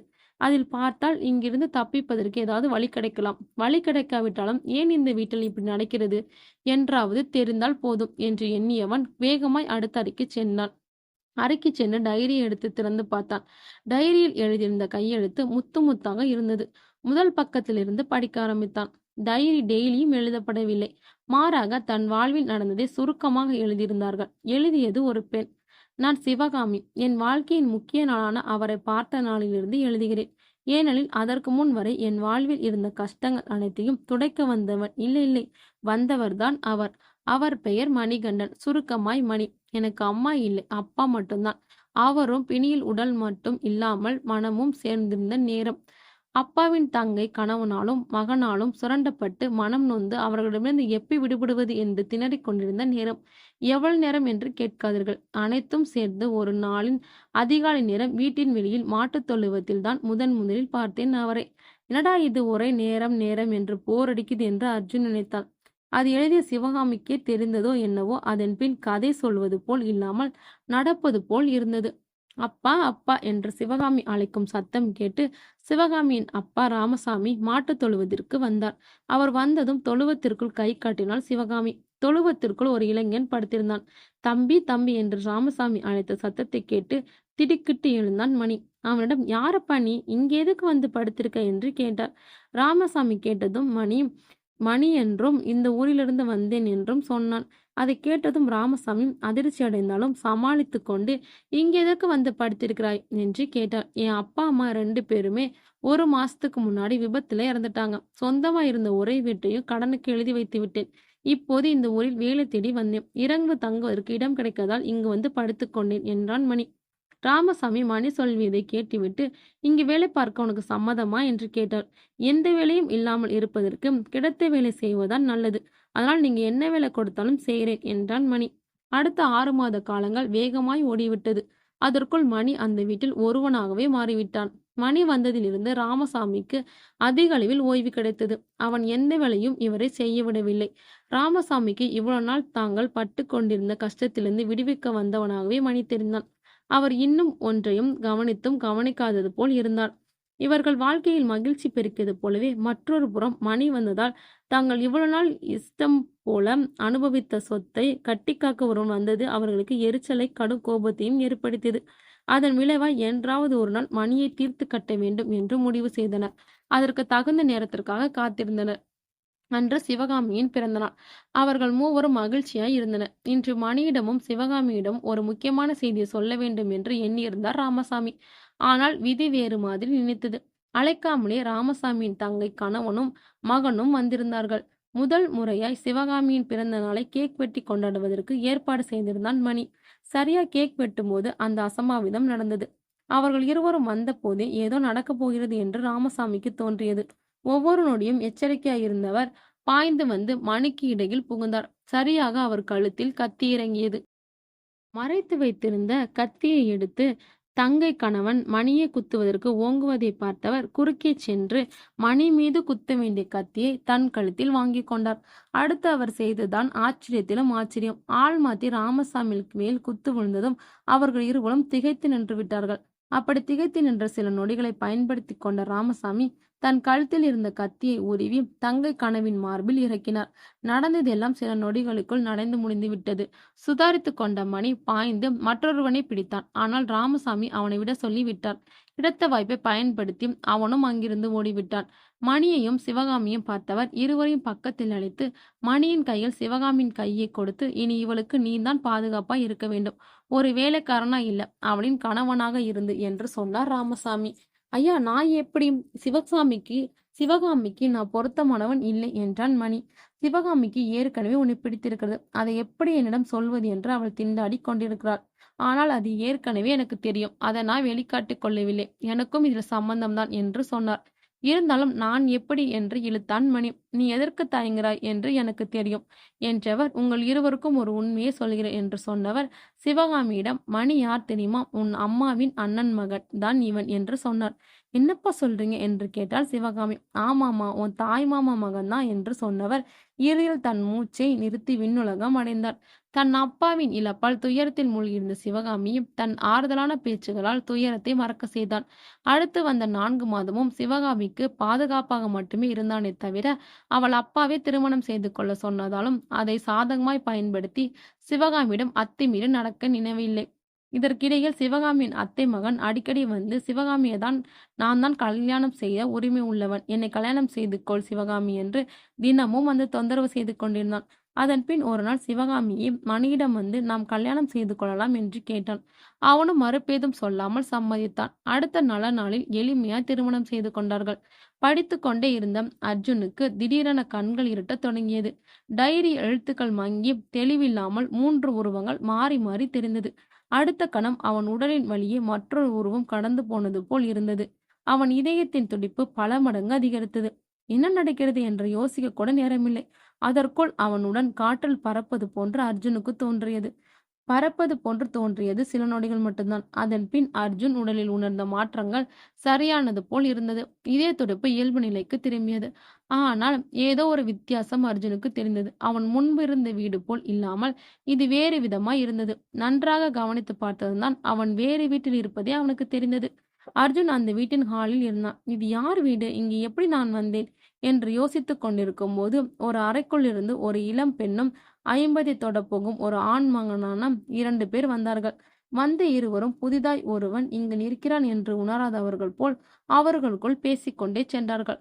அவர்கள் பேசியதிலிருந்து அவர்கள் இருவரும் அப்பா மகள் என்பதும் இளம் பெண்ணின் பெயர் மைதிலி என்பதும் அர்ஜுனுக்கு புரிந்தது. மற்றபடி அர்ஜுனுக்கு அவர்கள் இருவரையும் யார் என்று தெரியவில்லை. ஆனால் அவனுக்கு அந்த ஆணை பார்க்கும்போது வெறுப்பும் எரிச்சலும் ஏற்பட்டது. கோபமும் எருமலையாய் வெடித்து கொண்டு வந்தது. அவனால் அடக்க முடியாத கோபம் ஒவ்வொரு நொடியும் அதிகரித்து கொண்டே இருந்தது. அர்ஜுனுக்கு கோபம் உச்சத்தை தொட்ட வினாடி தன் மகள் கழுத்தை ஒரு கை மட்டும் நெரித்து பிடித்து அந்த இடத்தில் தூக்கியதைக் கண்டு அவன் பயத்தில் கத்தினான். ஆனால் அவன் மகளுக்கும் உண்மையில் எந்த ஆபத்தும் ஏற்படவில்லை. ஏன் தன் அப்பா திடீரென்று கத்துகிறார் என்று புரியாமல் பயத்துடன் அப்பாவை பார்த்தாள். டே தயாளா, நான் யார் என்று தெரிகிறதா என்று கேட்டுக்கொண்டே பயங்கரமாய் அவன் மகள் சிரிப்பது போல் அந்த தயாளனுக்கு தெரிந்தது. பயங்கர சிரிப்பின் இடையே அவனுக்கு தெரிந்த உருவத்தை பார்த்தவன் பயத்தில் கால்கள் நடுநடுங்க, வேண்டாம் வேண்டாம் அம்மா, நான் தெரியாமல் செய்துவிட்டேன். நான் செய்த பாவத்திற்கு என் மகளை கொன்று விடாதே என்று மண்டியிட்டு கெஞ்சினான் தயாளன். மைதிலி இப்போது மிகவும் பயந்து போனாள். திடீரென்று அப்பா ஏன் பேய் பிடித்தது போல் கத்துகிறார் என்று தெரியாமல் தயாளனை விட்டு பயத்தில் தள்ளிச் சென்றாள். அங்கு நடப்பது அனைத்தும் அர்ஜுனுக்கு தெளிவாய் தெரிந்தது. ஆனால் இதெல்லாம் ஏன் நடக்கிறது என்று தெரியவில்லை. அதோடு எப்படி நடக்கிறது என்றும் தெரியவில்லை. அவனால் இருந்த இடத்தை விட்டு நகரவும் முடியவில்லை. மைதிலி தயாளனை விட்டு தள்ளிச் சென்றதும் தயாளனுக்கு மட்டும் மைதிலி இன்னும் மேலே தூக்கி வீசியது போல் தெரிந்தது. வேண்டாம் மதி, அவள் சின்ன பொண்ணு, அவளை விட்டுடு, உன் குடும்பத்தை அழைக்க உதவியதற்கு என்ன வேண்டாலும் கொன்றுவிடும் என்று தரையில் விழுந்து அழுதான் தயாளன். அப்பா அழுவதை பார்த்து மைதிலி பக்கத்தில் வந்து தயாளின் தோளை பிடித்து தூக்கினாள். நிமிர்ந்து பார்த்த தயாளின் கண்களுக்கு அவன் மகள் தெரியவில்லை, மதியே தெரிந்தாள். விக்கிரமாய் சிரித்த மதி அர்ஜுன் இருந்த திசையில் கையை காட்டி, உன் மகளை உன் கண் முன்னாலே கொல்லப் போகிறேன், பார்த்து சந்தோஷப்படு என்று சொன்னாள். அர்ஜுன் அப்போது தயாளன் கண்களுக்கு பயத்தில் நடுங்கிக் கொண்டிருக்கும் மைதிலி போல் தெரிந்தான். எப்படியாவது தன் மகளை காப்பாற்றிவிட வேண்டும் என்ற வேட்கையில் மதியாவியும் என்பதை மறந்து உன்னை மீண்டும் கொள்கிறேனா இல்லையா பார் என்று கத்திக்கொண்டே மைதிலின் கழுத்தை பிடித்து நெரித்தான். மைதிலி தன் அப்பாவே தன் கழுத்தை பிடித்து நெருப்பதைக் கண்டு ஒரு கணம் திகைத்தாள். அவளின் கண்கள் பிதுங்கிக் கொண்டு வெளியே வர துடித்துக் கொண்டிருந்தது. தயாளனுக்கு மதி சிரிப்பதைப் போல் தெரியவும் இன்னும் பலம் கொண்டு கழுத்தை நெரித்தான். மைதிலி தன்னை விடுவித்துக் கொள்ள முயற்சி செய்து முடியாமல் கைகளில் காற்றை வீசி எதுவும் கைக்கு கிடைக்கிறதா என்று தேடினாள். அந்த சமயம் அவன் கைகளில் டேபிள் மேல் இருந்த எதன் மீதோ தட்டியது. அது ஒரு கத்தி. அதை எடுத்தவள் ஒரு நொடி கூட தாமதிக்காமல் தயாளன் நெஞ்சில் இறக்கினாள். கத்தி நெஞ்சில் பாய்ந்த அந்த நொடியே தயாளின் கண்களுக்கு அவள் தன் மகள் என்பது தெரிந்தது. உடனே மைதிலி கழுத்தில் இருந்த கையை எடுத்தவர் நெஞ்சை பிடித்து கொண்டு கீழே விழுந்தான். அப்பாவே தன் கையாலே குத்திவிட்டோமே என்று மைதிலி பதறினாள். தாயாளின் உயிர் கொஞ்சம் கொஞ்சமாக அவர் உடலை விட்டு விலகி கொண்டிருந்தது. அவரின் கடைசி தருணத்தில் அவருக்கு மதி நினைவுக்கு வந்தாள். அவரை தன் அண்ணனாக பார்த்தவள், பாசம் காட்டியவள். ஆனால் நாமோ அவளுக்கு துரோகம் செய்தோம். அந்த துரோகத்திற்கு சரியான தண்டனை தான் பாசமாய் வளர்த்த மகளின் கையால் மரணிப்பது என்று நினைத்து கொண்டாள். தயாளின் உயிர் பிரியும் கடைசி நொடி அவர் கண் முன் மதி தெரிந்தாள். இறுதியாக அவளை பார்த்தவரை அவரின் உயிர் பிரிந்தது. நடந்ததெல்லாம் ஒரு பார்வையாளனாக மட்டுமே இருந்து அர்ஜுனால் பார்க்க முடிந்தது. அந்த இடத்தை விட்டு துளியும் நகர முடியவில்லை. திடீரென்று அர்ஜுனின் கண்களுக்கு காட்சி மாறத் தொடங்கியது. அவன் அந்த வீட்டில் கடைசியா பார்த்த காட்சி மைதிலி மயங்கி விழுந்தது. சற்று நேரத்தில் மீண்டும் அவன் முன்பிருந்த வீட்டில் அதே இடத்திலே இருந்தான். டைரியும் அவன் கையில் இருந்தது. பழையபடி வீட்டிற்கு வந்ததை உணர்ந்தும் டைரியை வைத்துவிட்டு உத்ராவை பார்க்க வேகமாக ஓடினான். அங்கு உத்ரா பெட்டில் சாய்ந்து அமர்ந்து கொண்டு தன் வயிற்றில் இருக்கும் குழந்தையுடன் பேசிக் கொண்டிருந்தாள். என் செல்லம், ஏண்டா அம்மா உதைக்கிற? அம்மா பாவம் இல்லையா? ஒருவேளை இந்த வீட்டில் இருப்பது உனக்கு பயமா இருக்குதா? கவலைப்படாத, உன் அப்பா இருக்கும் வரை நமக்கு எந்த ஆபத்தும் வராது. பயப்படாமல் நிம்மதியா தூங்கு. நீ பிறக்கும் போது இப்போது இருக்கும் பிரச்சனைகள் அனைத்தும் முடிவுக்கு வந்து சந்தோஷம் மட்டும் நிலைத்து நிற்கும் என் செல்லமே என்று குழந்தையுடன் பேசிக் கொண்டிருந்தாள். அதை பார்த்ததும் அர்ஜுனன் நிம்மதி பெருமூச்சு விட்டான். நல்ல வேளை உத்தராவுக்கு எதுவும் ஆகவில்லை என்று நினைத்தவனுக்கு திடீரென்று தான் நினைவுக்கு வந்தது அந்த விஷயம். உடனே வேகமாய் ஜன்னலுக்கு சென்றவன் அதன் வழியே வெளிப்புறம் கேட்டே பார்த்தான். அங்கு கேட்டில் பிணம் தொங்காதை பார்த்து ஆச்சரியம் அடைந்தான். ஒருவேளை விடுவதற்குள் பிணத்தை கேட்டில் கொண்டு போட்டுவிடும் என்று எண்ணிக்கொண்டான். இனி இந்த வீட்டில் இருந்து கொண்டும் இன்னும் எத்தனை கொலைகளை பார்க்க வேண்டுமோ என்று பயந்தான் அர்ஜுன். எவ்வளவு கஷ்டப்பட்டாலும் உத்ராவையும் உத்ராவின் வயிற்றில் இருக்கும் குழந்தையையும் காப்பாற்றியே தீர வேண்டும் என்று முடிவெடுத்தான் அர்ஜுன். அப்போதான் அர்ஜுனுக்கு உத்ரா இன்னும் சாப்பிட்டு தரவில்லையே என்று நினைவுக்கு வந்தது. ஒருவேளை காலையில் போல் ஏற்கனவே சாப்பிட்டு இருப்பாளும் என்று எண்ணிக்கொண்டே அவள் அறையை நோக்கி சென்றான். அங்கே உத்ரா தூங்கியிருந்தாள். டேபிள் மேல் பார்த்தால் அங்கு பார்சல்கள் எதுவும் இல்லை. அதற்கு பதில் 2 தட்டுகள் டேபிளில் இருந்தது. அதை பக்கத்தில் போய் பார்த்தான் அர்ஜுன். ஒரு தட்டு மூடி வைக்கப்பட்டிருந்தது. இன்னும் ஒரு தட்டு சாப்பிட்டு கை கழுவியது இருந்தது போல் இருந்தது. மூடியிருந்த தட்டை திறந்து பார்த்தான். அதில் அர்ஜுனுக்கான சாப்பாடு மூடி வைக்கப்பட்டிருந்தது. ஆனால் அர்ஜுனுக்கு சாப்பிடும் எண்ணம் இல்லாததால் அங்கிருந்து சென்றவன் ஹாலில் இருந்த சோஃபாவில் படுத்துக் கொண்டான். தூக்கம் அவனுக்கு வரவில்லை. அவன் வாழ்வில் நடந்த விஷயங்களை ஒவ்வொன்றாக நினைத்து பார்த்தான். அர்ஜுனுக்கு ஆபரேஷன் முடிந்து அவனை வார்டுக்கு மாற்றியதும் அர்ஜுனன் அப்பா சாம்பமூர்த்தியிடம் சொல்லிவிட்டு வீட்டுக்கு கிளம்பினாள் உத்ரா. அன்றிலிருந்து அர்ஜுன் டிஸ்சார்ஜ் ஆகும் வரை ஒவ்வொரு நாளும் ஹாஸ்பிட்டலுக்கு வந்து 2 மணி நேரம் அவனுடன் இருந்து பார்த்து பேசிவிட்டு சென்றாள். ஆனால் சாம்பமூர்த்தி அவளிடம் முதல் நாள் பேசியது போல் பேசாமல் வேண்டா வெறுப்பா பேசுவது போல் உத்ராவுக்கு தோன்றியது. அதற்கு காரணம் உத்ராவுக்கு தெரியவில்லை. ஆனால் அர்ஜுன் அவளிடம் கலகலப்பாக பேசினான். அர்ஜுன் அவனிடம் பேசுவது பழகுவது முறையை வைத்து அவன் மிகவும் நல்லவன் என்பதை உத்ரா உணர்ந்தாள். அப்பாவின் அடாவடித்தனத்தை மட்டுமே பார்த்து வளர்ந்தவள் என்பதால் அவளுக்கு அர்ஜுனின் வெகுளித்தனமும் மற்றவர்களுக்காக உயிரை பணயம் வைக்கும் குணமும் மிகவும் பிடித்துவிட்டது. அவளுக்கு பிடித்தது அவன் குணம் மட்டுமல்ல, அவனையும் தான் என்பதை உணர ஆரம்பித்தாள் உத்ரா. பல நாள் யோசனைக்கு பின் ஒரு நாள் அர்ஜுனிடம் தன் காதலை சொல்லிவிட முடிவெடுத்து சென்றாள். ஆனால் அன்று அர்ஜுன் வீட்டில் இல்லை, வெளியே சென்றிருந்தான். அவனது அப்பாவிடம் அவன் எங்கு சென்றிருக்கிறான் என்று கேட்டாள். அவன் ஒரு வேலை விஷயமா பக்கத்து ஊருக்கு சென்றிருக்கிறான். அவன் வருவதற்கு நைட் ஆகிடும் என்று சொன்னார் சாம்பமூர்த்தி. அதை கேட்டதும் ஏமாற்றத்துடன் திரும்பி போக முயன்றவளை தடுத்து, கொஞ்சம் நில்லுமாம், என்ன விஷயமா அர்ஜுனை பார்க்க வந்தாய் என்று கேட்டார். ஒண்ணுமில்ல அங்கிள், சும்மாதான் பார்க்க வந்தேன் என்று சொல்லிவிட்டு அங்கிருந்து நகரப் போனாள். எனக்கு தெரியுமாம் நீ எதுக்காக என் பையன் அர்ஜுனை பார்க்க வந்திருக்கேன்னு என்று. அதனால் ஏகப்பட்ட பிரச்சனைகள் வரும். அதோட அவனோட உயிருக்கும் ஆபத்து வரும். அதனால் அந்த எண்ணத்துடன் இனி இங்க வர வேண்டாம் என்று சொன்னார். ஏன் அங்கிள், நான் உங்க பையனை லவ் பண்றது உங்களுக்கு பிடிக்கலையா? உங்க பையனுக்கு நான் பொருத்தமா இருக்க மாட்டேனா என்று நீங்க நினைக்கிறீர்களா என்று கேட்டாள் உத்ரா. எனக்கு அர்ஜுன் உன்னை காதலிக்கிறான் என்று தெரியும். அவனுக்கு பிடித்த உன்னை எனக்கு பிடிக்காமல் இருக்குமா? எனக்கும் பிடித்திருக்கிறது. ஆனால் நீங்க 2 பேரும் வாழ்க்கையில் ஒன்று சேர முடியாதுமா என்று சொன்னார் மூர்த்தி. ஏன் அங்கிள், ஏன் ஒன்று சேர முடியாது என்று கேட்டாள் உத்ரா. நான் இப்போது உன்னிடம் ஒரு உண்மையை சொல்ல போகிறேன். அந்த உண்மையை நீ எக்காரணத்தை கொண்டும் அர்ஜுனுக்கு சொல்லிவிடக்கூடாது என்று சொன்னவர் அடுத்து சொன்னதை கேட்டு அதிர்ச்சி அடைந்தார். உன் அப்பா சிவசாமியிடம்தான் நான் முன்பு அடியாளா வேலை பார்த்து கொண்டிருந்தேன். வட்டிக்கு பணம் கொடுத்து வசூல் செய்வது, கட்ட பஞ்சாயத்து செய்வதுதான் எங்கள் வேலை. ஆனால் ஒரு நாள் உங்க அப்பாவுக்காக ஒரு குடும்பத்தையே அழித்து விட்டேன். அதன் பின் அன்று முழுவதும் என்னால் தூங்கவே முடியவில்லை. என் மனசாட்சி என்னை போட்டு வதைத்து கொண்டு இருந்தது. அதனால் என் மகனை அழைத்து கொண்டு நான் அவருக்கு தெரியாமல் இந்த ஊருக்கு வந்துவிட்டேன். அதிலிருந்து இப்போது வரை நான் உழைத்துதான் சாப்பிட்டு கொண்டிருக்கேன். அன்று ஹாஸ்பிட்டல்ல உங்க அப்பா வரும்போது நான் அந்த இடத்தை விட்டு போனதும் கூட உன் அப்பா என்னை பார்த்து விடக்கூடாது என்ற காரணத்திற்காக தான். உன் அப்பாவிற்கு என்னுடைய மகனை நீ காதலிக்கிறாய் என்று தெரிந்தால் தன்னிடம் அடியாள வேலை பார்த்த ஒருத்தரின் மகனை தன் மருமகனாய் ஏற்றுக்கொள்ள அவரால் நிச்சயம் முடியாது. அதனால் எப்படியும் அவர் என் மகன் அர்ஜுனை அழுத்தி விடத்தான் பார்ப்பார். ஒருவேளை நீங்கள் இருவரும் ஓடிப்போய் கல்யாணம் செய்து கொண்டாலும் அவருடைய கௌரவத்துக்காக அவர் உங்களை நிம்மதியாய் வாழவிட மாட்டார். எனக்கு இருப்பது ஒரே மகன். அவனையும் பறிகொடுத்து விட்டு நான் இந்த உலகத்தில் வாழ்வது இயலாது.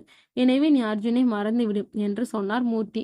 உங்களுக்கு அர்ஜுன் உயிர் எவ்வளவு முக்கியமோ அதை விட எனக்கும் அவரின் முக்கியம் முக்கியம் என்றவள், அர்ஜுனுடன் வாழ்வதற்காக தான் நான் எதை வேண்டுமானும் செய்வேன், எந்த எல்லைக்கும் செல்வேன் என்று சொன்னாள் உத்ரா.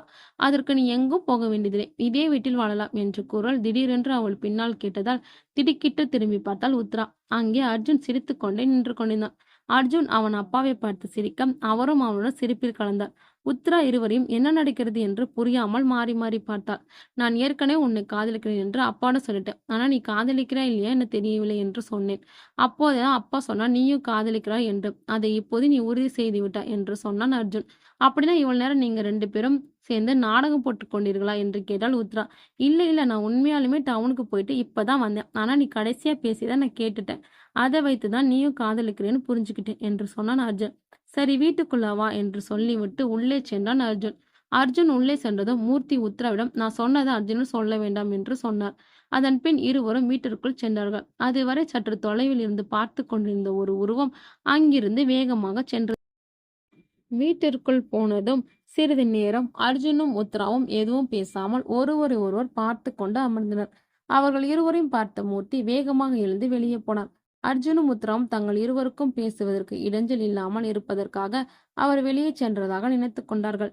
ஆனால் மூர்த்தியோ வீட்டுக்கு வெளியில மூவரும் பேசிக் கொண்டிருந்த ஒருவன் ஒட்டு கேட்டுக் கொண்டிருந்ததை ஏற்கனவே கவனித்தார். அவனை அப்போதே பிடித்திருப்பார். ஆனால் அப்போது பிடித்திருந்தால் அது அர்ஜுனுக்கும் உத்ராவுக்கும் எதற்காக அவன் உளவு பார்க்க வந்தான் என்று தெரிந்திருக்கும். தேவையில்லாமல் இப்போதுதான் பூக்க ஆரம்பிக்கும் அவர்கள் காதல் வாழ்க்கையில் பிரச்சனை உண்டாகும் என்பதற்காக அப்போது விட்டுவிட்டார். இப்போது அவர் வேகமாக சென்றது அவனை பிடிப்பதற்காக தான். மூர்த்தி வீட்டை விட்டு வெளியே சென்றதும் உத்ரா அர்ஜுனுக்கு பக்கத்தில் சேரை இழுத்து போட்டுக்கொண்டு அமர்ந்தாள். அவள் அவனிடம் மாமு, நாம எப்படா கல்யாணம் பண்ணிக்கலாம் என்று கேட்டாள்.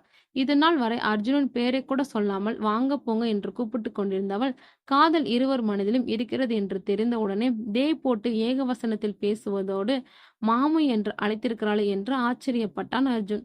இப்போதானே இருவரும் காதலுடன் பேசவே ஆரம்பித்திருக்கோம், அதற்குள் எதற்கு கல்யாணம்? இன்னும் கொஞ்ச நாள் காதலிப்போம், அதற்கு பின் கல்யாணம் செய்து கொள்ளலாமே என்று சொன்னான் அர்ஜுன். எனக்கு மட்டும் ஆசை இல்லையாடா மாமு, உன்னை காதலித்து கொண்டு ஊர் முழுக்க சுற்ற வேண்டும்னு. ஊரில் இருக்கும் அனைவரும் இவர்களைப் போல் ஒரு காதல் ஜோடி வேறு எங்கும் இல்லை என்று பேச வேண்டும் என்றெல்லாம் எனக்கும் ஆசைதான். ஆனால் என் நிலைமை அதற்கு இடம் கொடுக்காது. அதனாலதான் நான் நேரடியாவே கல்யாணத்தை பத்தி கேட்டுட்டேன் என்று சொன்னாள்.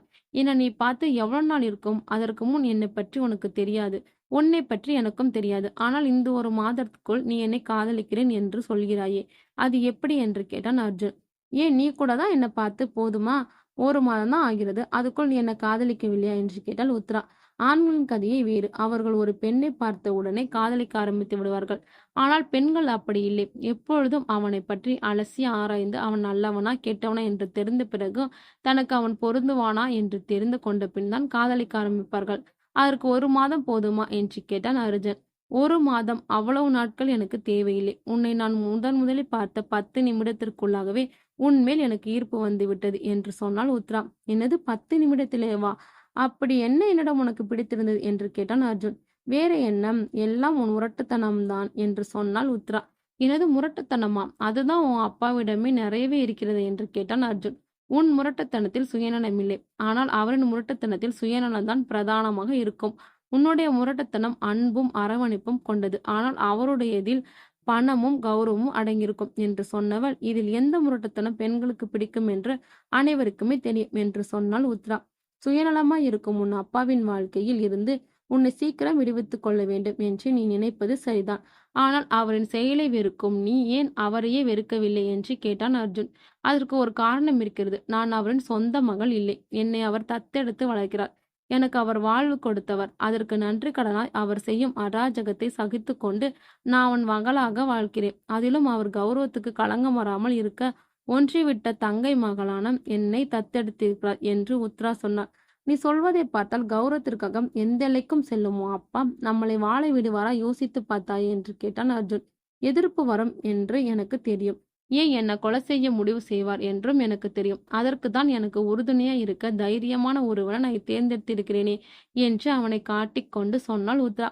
ஒருவேளை நான் பயந்து ஓடிவிட்டேன் என்று வைத்துக்கொள், அப்போது நீ என்ன செய்வாய் என்று கேட்டான் அர்ஜுன். நீ என்னை தனியே தவிக்க விட்டு ஒரு நொடி கூட விலக மாட்டாய் என்பது உறுதியாக தெரியும். ஒருவேளை ஏதோ ஒரு காரணத்தினால் நீ என்னை விட்டு விலகினாலும் நான் உயிரை விட்டாலும் விடுவேனே தவிர அவரிடம் தஞ்சமடைய மாட்டேன் என்று சொன்னாள் உத்ரா. உன்னை நான் எந்த காலத்திலும் அந்த நிலையில் விட்டுவிட மாட்டேன் என்று சொன்னவன், என்னுடைய தைரியம் யாரை வேண்டுமானால் எதிர்த்து நிற்கும். ஆனால் என் சுயநலத்திற்காகவோ அல்லது எனக்கு தெரிந்தோ தெரியாமலோ என்னால் ஒருவரின் உயிர் போவதை என் மனம் ஏற்றுக்கொள்ளாது என்று சொன்னான் அர்ஜுன்.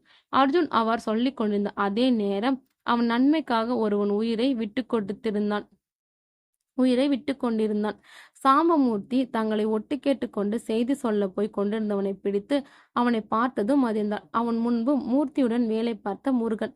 அவர் முருகனிடம் சிவசாமியிடம் சொல்ல வேண்டாம் என்று எவ்வளவோ மன்றாடி கேட்டும் மறுக்கவே சற்றும் யோசிக்காமல் மறைத்து வைத்திருந்த கத்தியால் கழுத்தில் ஒரு வீடு.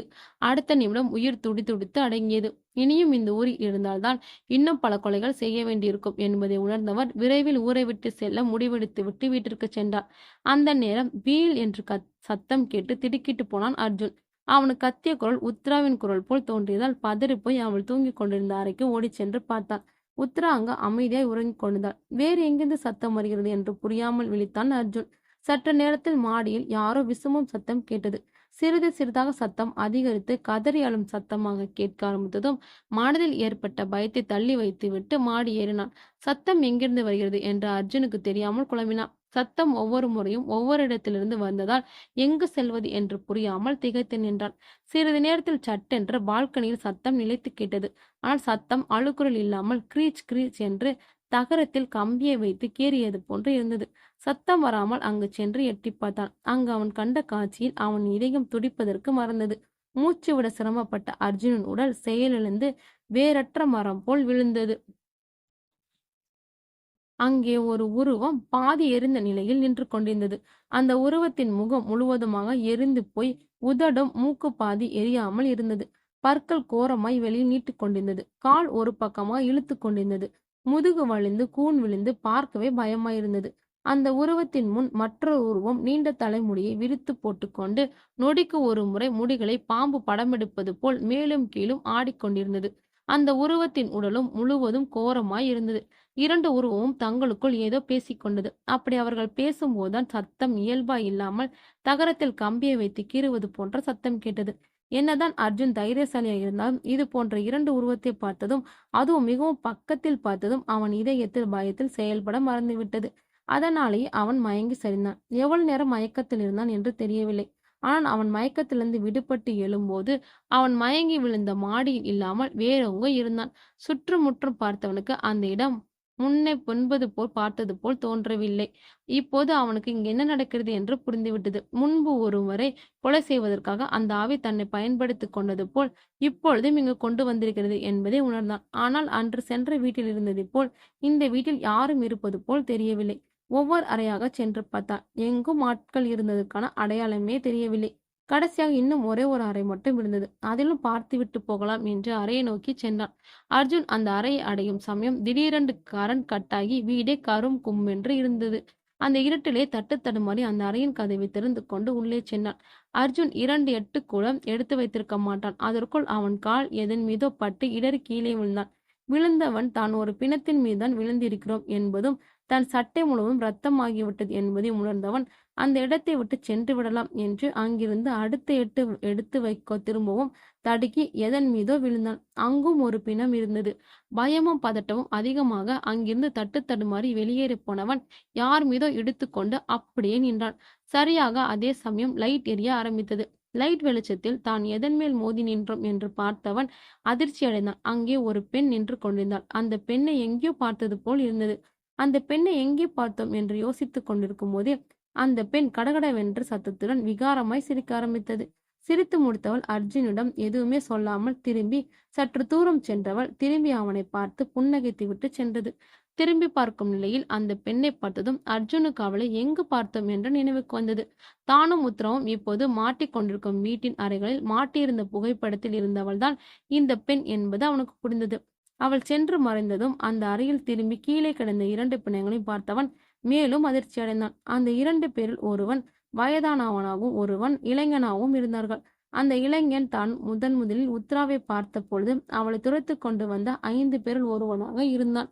இவனை எதற்கு அந்த ஆவி கொன்றது? இவனுக்கும் ஆவிக்கும் என்ன பகை என்று யோசித்தவன் அவர்கள் இருவரின் சட்டை பைகளும் ஏதோ கிடைக்கிறதா என்று துளாவி பார்த்தான்.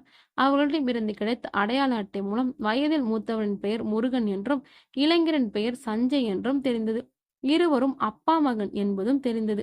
எனில் உத்ராவுக்கு இந்த ஆவிக்கும் சம்பந்தம் இருப்பதற்கு வாய்ப்பிருக்கிறது என்று எண்ணியவன் இப்போதைக்கு உத்ராவை அந்த ஆவி எதுவும் செய்யவில்லை என்பதற்காக எப்பொழுதும் அப்படியே எதுவும் செய்யாமல் விட்டுவிடும் என்று நினைப்பது முட்டாள்தனம். அதனால் அந்த ஆவியிடமிருந்து உத்ராவை எப்படி காப்பாற்றுவது என்று யோசித்துக் கொண்டே அந்த வீட்டை விட்டு வெளியேறினான்.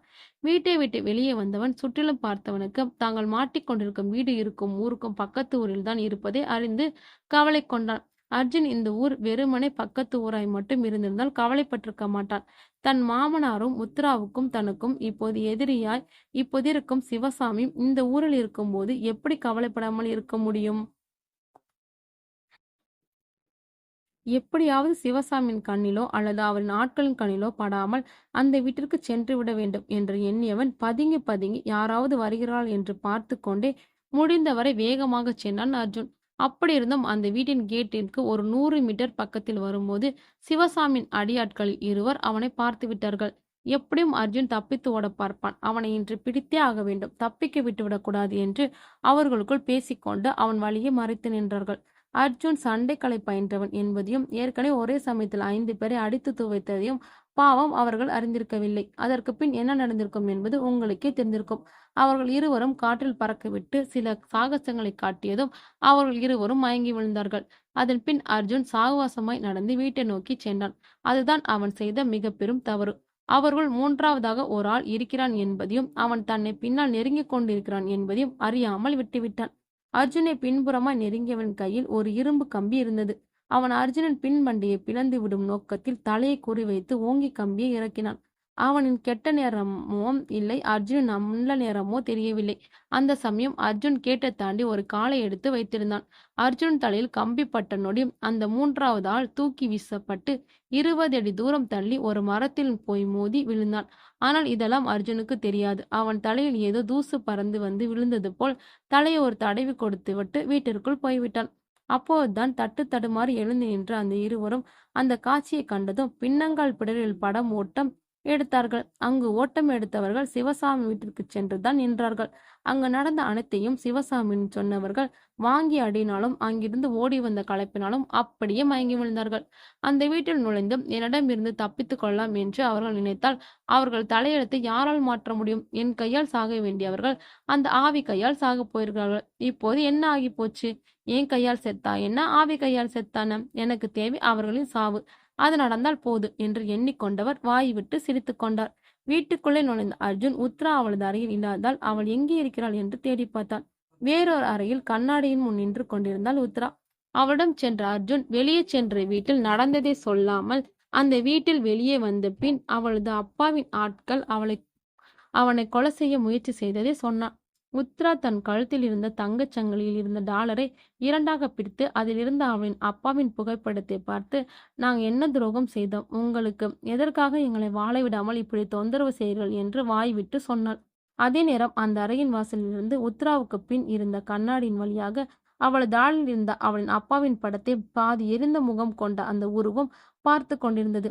ஏற்கனவே விகாரமாக இருந்த அதன் முகம் கொஞ்சம் கொஞ்சமாய் இன்னும் விகாரமாக மாறியது. ஏனோ அந்த உருவத்துக்கு சிவசாமியின் புகைப்படத்தை பார்க்க பார்க்க கோபம் கொப்பளித்து உச்சரித்துக்கு சென்று கொண்டிருந்தது. கோபம் வெறியாக மாறிய கணம் கூர்நகங்களைக் கொண்ட அதன் கையிலிருந்து எதையோ அவர்கள் மீது வீச முயற்சிக்கும் போது சரியாக அந்த உருவத்திற்கு முன்னால் அர்ஜுனையும் உத்ராவையும் மறைத்து கொண்டு அர்ஜுனை பாடாய்படுத்தும் ஆவி வந்து நின்றது. இன்னும் சில நொடிகள் தாமதித்திருந்தால் அங்கு ஏதோ ஒரு விபரீதம் நடந்திருக்கும். அந்த ஆவி வந்து அதை தடுத்து நிறுத்தியுள்ளது. எப்பொழுதும் கெடுதலே செய்யும் ஆவி இன்று ஏன் அவர்களுக்கு நன்மை செய்திருக்கும்?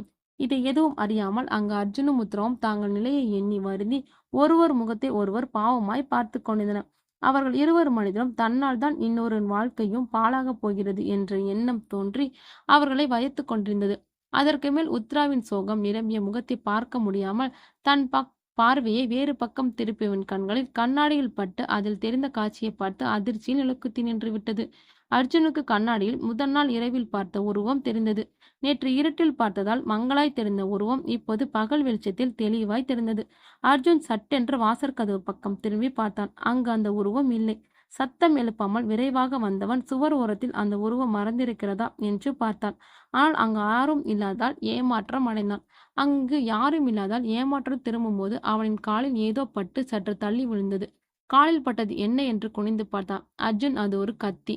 அர்ஜுன் அதை கையில் எடுத்து பார்த்தான். கத்தி கைக்கு அடக்கமாக இருந்தாலும் மிகவும் கூர்மையாகவும் வளைவு நெளிவுகளுடன் அழகுணர்ச்சியுடன் கூடிய வேலைப்பாடுகளுடன் இருந்தது. அந்த கத்தியின் வேலைப்பாடுகளை பார்த்து கொண்டே வந்த அர்ஜுன் கத்தியின் முனையை பார்த்ததும் அதிர்ச்சி அடைந்தான். ஏனெனில் அந்த கத்தியின் முனையில் ரத்தம் படிந்திருந்தது. கத்தி முனையில் ரத்தம் பார்த்த அர்ஜுன் கீழே குனிந்து சுற்றிலும் பார்த்தான். அந்த இடத்தில் அங்கொன்றும் இங்கொன்றுமாய் 3 இரத்த துளிகள் கிடைந்தது. இவ்வளவு நாள் இந்த வீட்டில் நடப்பதெல்லாம் ஏதோ ஆவியின் வேலை என்றுதான் நினைத்துக் கொண்டிருந்தேன் அர்ஜுன். ஆனால் இங்கு ரத்தம் சிந்தி கிடப்பதை பார்த்ததும் அவனுக்கு அதில் சந்தேகம் வந்தது. எந்த ஊரில் ஆவி ரத்தம் சிந்துகிறது எனில் இந்த வீட்டில் நடக்கும் மர்மங்களில் ஏதோ ஒரு வகையில் மனிதர்களின் தொடர்பு இருக்கிறது என்று முடிவுக்கு வந்தான் அர்ஜுன். மாமு மாமு, எங்கடா போய்விட்ட என்று திரும்பவும் கூப்பிட்டாள் உத்ரா. உத்ரா கூப்பிட்ட சத்தத்தை கேட்டதும் அர்ஜுன் கையில் இருந்த கத்தியை அங்கேயே ஓரமாக வைத்துவிட்டு அவளை நோக்கி சென்றான். என்னடி குட்டி மாம், எது கூப்பிட என்று கேட்டுக்கொண்டு அறைக்குள் நுழைந்து உத்ராவின் முன் வந்து நின்றான் அர்ஜுன். இந்த வீட்டுக்குள்ள வந்து மாட்டியதிலிருந்து நீ என்னுடன் கொஞ்ச நேரம் கூட சேர்ந்தது போல் என்னுடன் இருக்கவே மாட்டேங்கிற. திடீர்னு எங்கேயாவது போயிட என்று சொன்னவள், எனக்கு உன்னோட பேச தோன்றும் போதெல்லாம் நீ என் பக்கத்திலே இருப்பதில்லை. எனக்கு எவ்வளவு கஷ்டமா இருக்கு தெரியுமா மாமு என்று கேட்டாள். என்னடா பண்றது குட்டிமா, இந்த வீட்டுல இருந்து எப்படியாவது தப்பித்து போயிருக்கு, ஏதாவது வழி கிடைக்குமா என்று தேடி தேடி அழுகிறேன். ஒரு வழியும் கிடைத்த பாடில்லை. தேடுவதிலே என் நேரம் எல்லாம் போய்விடு என்று சொன்னான் அர்ஜுன். கவலைப்படாத மாவு, ஏதாவது ஒரு வழி நமக்கு கிடைக்கலாம். போய்விடுவோம். மனதறிந்து நாம் யாருக்கும் எந்த கெடுதலும் செய்யவில்லை. அதனால் நமக்கு இந்த வீட்டில் எந்த ஆபத்தும் ஏற்படாது என்று சொன்னாள் உத்ரா. நல்லவர்களுக்கு ஒரு தீங்கும் நடக்காது என்று சொல்வதெல்லாம் அந்த காலம் குட்டிமா. இப்போதெல்லாம் யாருக்கும் எந்த தீங்கும் நினைக்காத கூட செய்யாத நல்லவர்களுக்கு தான் அதிக கெடுதல் நடக்கின்றன என்று சொன்னான் அர்ஜுன். மேலும் அப்படி என்ன கெடுதல் எனக்கு நடந்தாலும் நான் ஏற்றுக்கொள்வேன். ஆனால் கர்ப்பிணியான நீயும் இந்த சிக்கலில் மாட்டியிருப்பதுதான் எனக்கு வருத்தத்தை ஏற்படுத்துகிறது என்று சொன்னான் அர்ஜுன். என்னதான் வருத்தப்பட்டாலும் அர்ஜுன் உத்ராவை சமாதானம் செய்து அவள் அறைக்கு அழைத்துச் சென்று படுக்க வைத்து தூங்க வைத்துவிட்டு வெளியே வந்தான். அவன் மனதை சற்று நேரத்துக்கு முன் பார்த்த உருவமும் அதன் பின் அங்கு கீழே கிடந்த கத்தி இரத்த துளிகளும் அதிர்ச்சி கொண்டிருந்தது. உண்மையில் இந்த வீட்டில் ஆவி இருக்கிறதா இல்லையா, ஒருவேளை அனைத்தும் மனிதன் செய்யும் செயலா இருக்குமோ என்று ஒன்றும் புரியாமல் குழம்பி போயிருந்தான் அர்ஜுன். இது ஆவியின் வேலையா இல்லாமல் இருந்தால் எப்படி அந்த கதவு திடீர்னு மறைவதும் திடீரென்று தோன்றவும் நடக்கின்றது என்று பிடிபடாமல் இருந்தது. இறுதியில் அர்ஜுன் இங்கு ஆவியும் இருக்கிறது, அதோட மனிதனும் இருக்கிறது என்ற முடிவுக்கு வந்தான். இங்கு இருக்கும் அந்த மர்ம மனிதனை எப்படியாவது இன்று கண்டுபிடித்தே ஆக வேண்டும் என்று ஒவ்வொரு அறையாக தேடத் தொடங்கினான். ஆனால் எங்கும் அந்த மர்ம மனிதன் அர்ஜுனின் கண்களுக்கு தட்டுப்படவே இல்லை. எப்படியாவது இன்று பிடித்தே ஆக வேண்டும் என்று திரும்பவும் ஒரு முறையை அனைத்து அறைகளையும் தேடி பார்த்தவன் அப்போதும் அந்த அறையில் கிடைக்கவில்லை. ஒருவேளை இது மனிதனின் கைங்கரியம் என்றுதான் நினைத்து தவறுதானம் என்று எண்ணி மாடியின் பால்கனியின் கைப்பிடிச் சுவரில் பக்கத்தில் நின்று கொண்டு குழப்பத்தில் ஆழ்ந்தான். ஒரே குழப்பத்தில் ஆழ்ந்திருந்தவன் திடீரென்றுதான் அவனுக்கு பின்புறம் யாரோ நின்று கொண்டிருக்காள் என்று உணர்ந்தான். அவன் பின் கழுத்தில் சூடான மூச்சுக்காற்று பட்டது. அந்த மூச்சுக்காற்று கண்டிப்பாக அந்த மர்ம உருவத்தின் மூச்சுக்காற்றாக தான் இருக்க வேண்டும் என்று எண்ணியவன் இந்த முறை அந்த உருவத்தை தப்பிக்க விடக்கூடாது என்று உறுதியாகவும் மனதிற்குள் சொல்லிக் கொண்டவன் பின்னால் திரும்பி பார்க்காமலேயும் கையை சுழற்றி அந்த உருவத்தின் மீது வீசினான். ஆனால் இந்த முறை ஏமாற்றமில்லை. அவன் வேகமாக வீசிய கை அந்த உருவத்தின் மீது பலமாக தாக்கியது.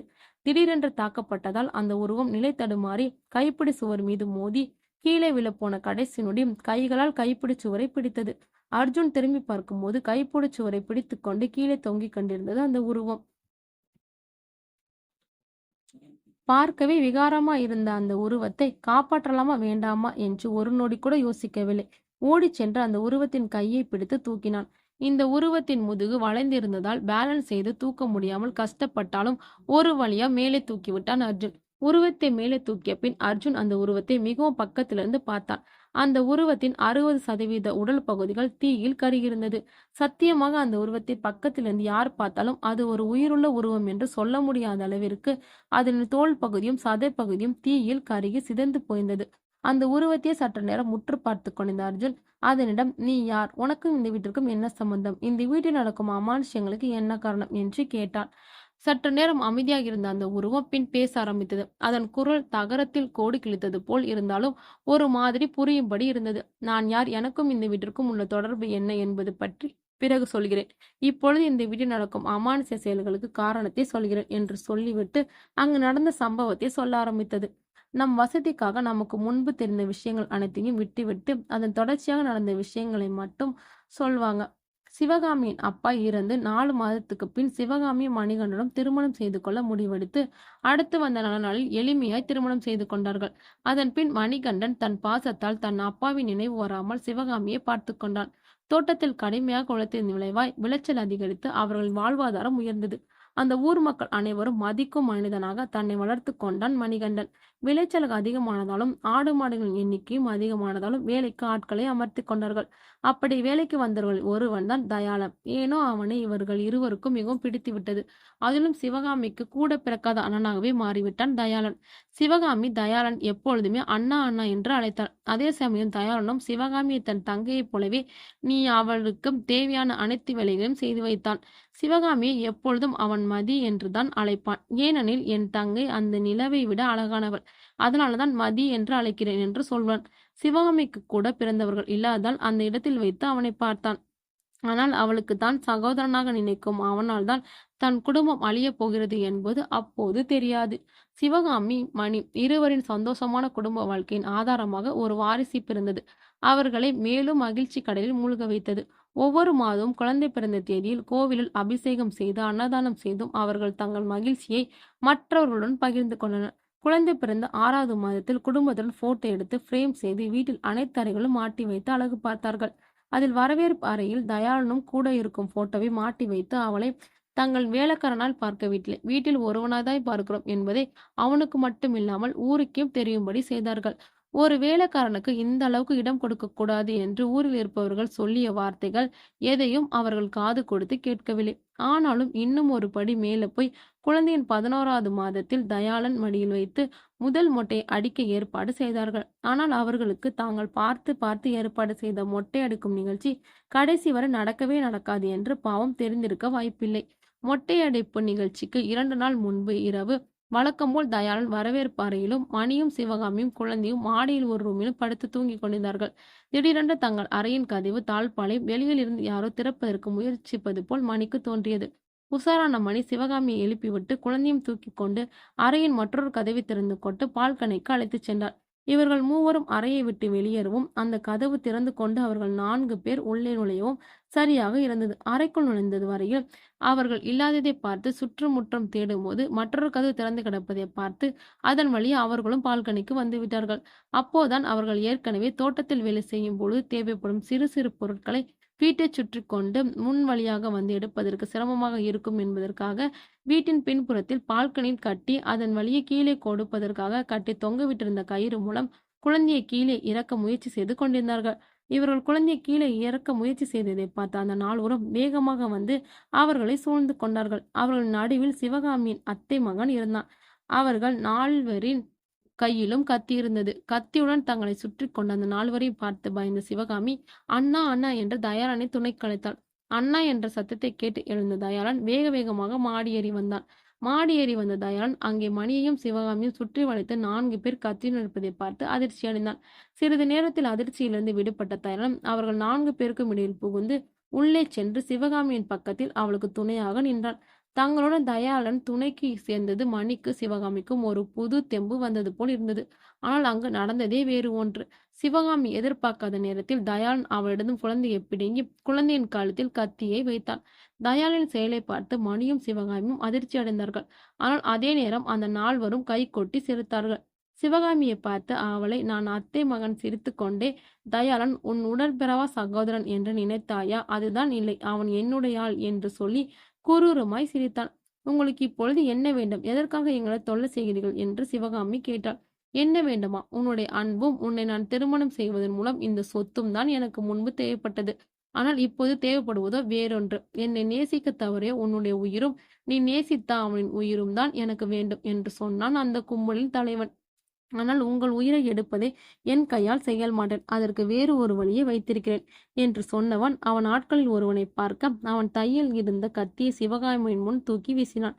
தயாளன் சிவகாமியை பார்த்து அந்த கத்தியை எடுத்து நீ ஆசையை காதலித்து திருமணம் செய்து கொண்ட உன் கணவனை உன் கையால் கொள்ள வேண்டும். அப்படி நீ செய்ய தவறினால் அடுத்த நிமிடமே உன்னுடைய குழந்தையின் தலை துண்டாகி கீழே விழும் என்று சொன்னான். சிவகாமியோ என்ன செய்வது என்று தெரியாமல் குழந்தையும் தன் கணவனையும் மாறி மாறி பார்த்து கொண்டிருந்தாள். அவள் என் கண்களில் இருந்து தாரை தாரையாய் கண்ணீர் வடிந்து கொண்டிருந்தது.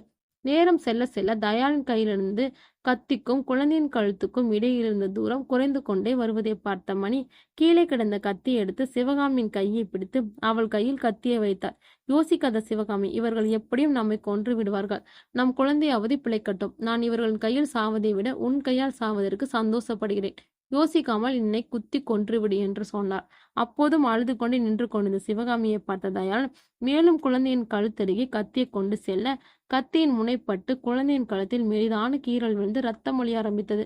குழந்தையின் கழுத்தில் ரத்தத்தை பார்த்த சிவகாமி அடுத்த நொடியே தன் கனவின் பக்கம் திரும்பியவள் என்னை மன்னித்து விடுங்கள் என்று கத்திக்கொண்டே அவன் நெஞ்சில் கத்தியை இறக்கினாள். ஒரு வேகத்தில் கத்தியை குத்திவிட்டானே தவிர அவளின் மனது பெரும் பாடுபட்டது. கத்தி தன் நெஞ்சில் ஏறியது போல் அவளுக்கு வலித்தது. மணி தன் நெஞ்சில் குத்தி நின்ற கத்தியை பெரும்பாடுபட்டு வெளியே எடுத்தவன் என் உயிர் எப்படி போகப்படுது. ஆனால் என் மனைவி குழந்தைகள் யாராவது நெருங்க நினைத்தால் அவர்களையும் உயிருடன் விடமாட்டேன் என்று கத்தியை காட்டி சொன்னான். என்ன மணி, உனக்கு உன் குழந்தையின் உயிர் தேவையில்லையா என்று கேட்டான் தயாளன். அப்போது குழந்தையின் கழுத்தில் கத்தியை சற்று அழித்து வைத்து இருந்தான் தயாளன். வேறு வழி இல்லாமல் மணி கத்தி கீழே போட்டதும் அவர் பின்னால் இருந்து ஒருவன் அவர் முதுகில் கத்தியை பாய்ச்சினான். கத்தி உள்ளே இறங்கியதும் கீழே விழுந்து துடி துடித்து அடங்கினார் மணி. மணி துடிதுடித்து விழுந்து இருந்ததைக் கண்டு வெகுண்டெழுந்த சிவகாமி, டே சிவா, இப்பொழுது நீ என் குடும்பத்தை எளிதாக கொன்று விட்டாய் என்று மகிழ்ச்சி அடையாதே. நான் இறந்தாலும் பின் பேயாக வந்து உன் குடும்பத்தை வேரோடு அழிக்காமல் விடமாட்டேன் என்று சொன்னாள். உயிரோடு இருக்கும்போதே ஒன்றும் கிழிக்க முடியவில்லையாம். நீ செத்த பின்னே பேயா வந்து என்னை கொல்ல போறியாக்கும். அப்படியே நீ பேயா வந்தாலும் உன்னை எப்படி அடக்குவது என்று எனக்கு தெரியும் என்று சொன்னான். அதோடு இப்போது நீ எப்படி இறக்கப் போகிறாய் என்று உனக்கு தெரியுமா? யாரை நீ உன்னுடைய சகோதரன் நினைத்தாயோ அவனே உன்னை சீரழித்து கொல்லப் போகிறான் பார் என்று சொல்லிவிட்டு அந்த வீடே அதிரும் அளவிற்கு சிரித்தான். தயாளன் தன் கையில் இருந்த குழந்தையை பக்கத்தில் இருந்த ஒருவனிடம் கொடுத்துவிட்டு சிவகாமியை நோக்கி குரூரமாய் சிரித்துக்கொண்டு மெதுவாய் நெருங்கி வந்தான். தயாளன் தன்னை நெருங்கி வருவதைக் கண்ட சிவகாமி அங்கிருந்து தப்பி ஓட முயற்சி செய்தாள்.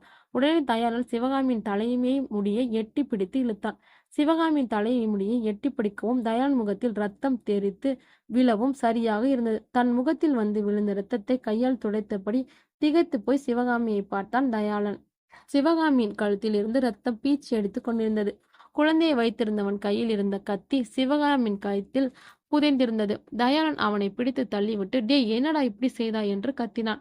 தயாளன் கத்தியது சிவகாமியை காப்பாற்றும் நோக்கில் அல்ல, அவ்வளோ சீக்கிரத்தில் அவளை சாகவிடக்கூடாது என்பதற்காக.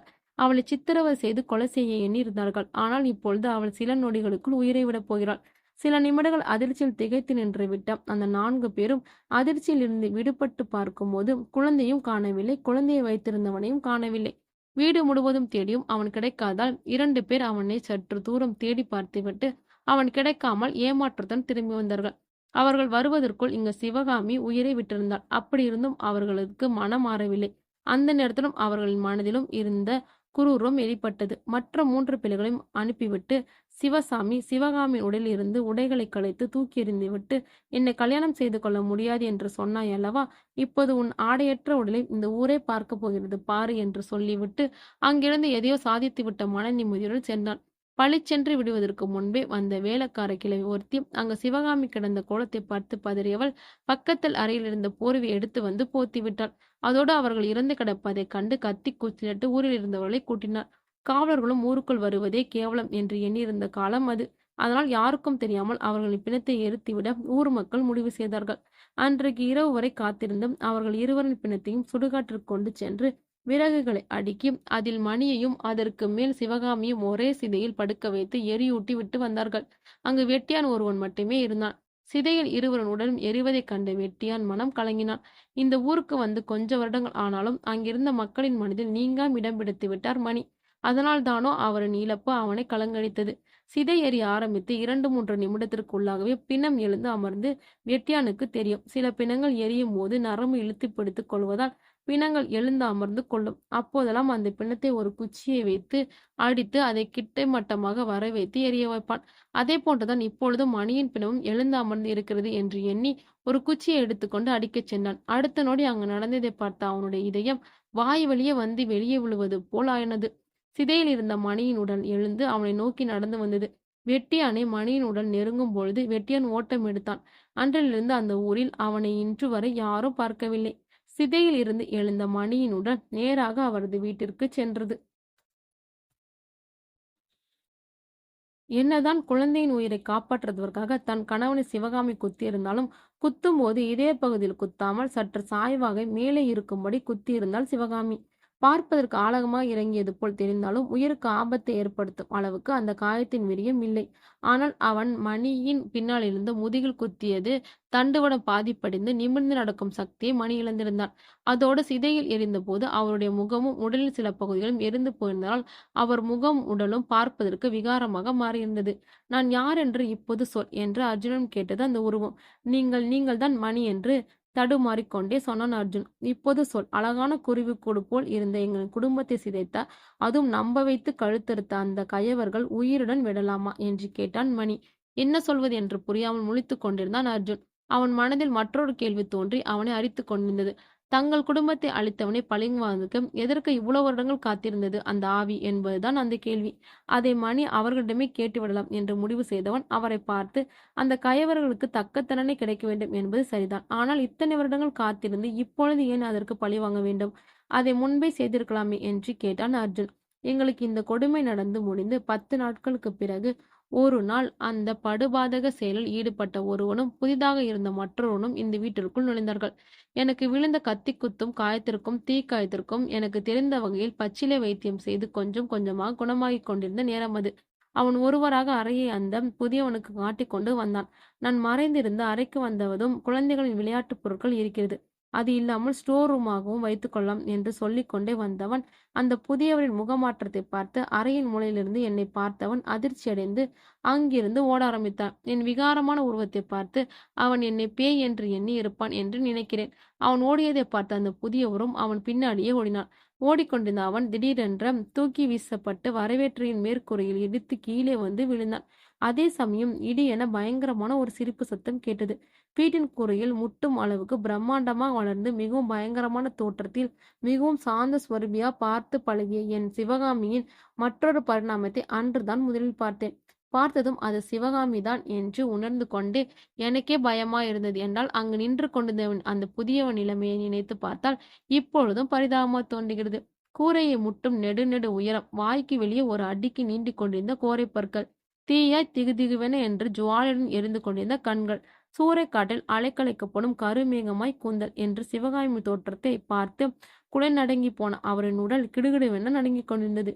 இனி இந்த வீட்டை வாங்கும் எண்ணத்தில் எவன் வந்தாலும் அவன் உயிரை என் கையால் போவது உறுதி. இதுவே கடைசி. இங்கிருந்து ஓடிவிடு என்ற வார்த்தை பயங்கரமான சிரிப்புக்கு இடையில் ஒலித்ததை கேட்டதும் இந்த வினாடியே அங்கிருந்து ஓட்டம் எடுத்தவர் அந்த புதியவர்.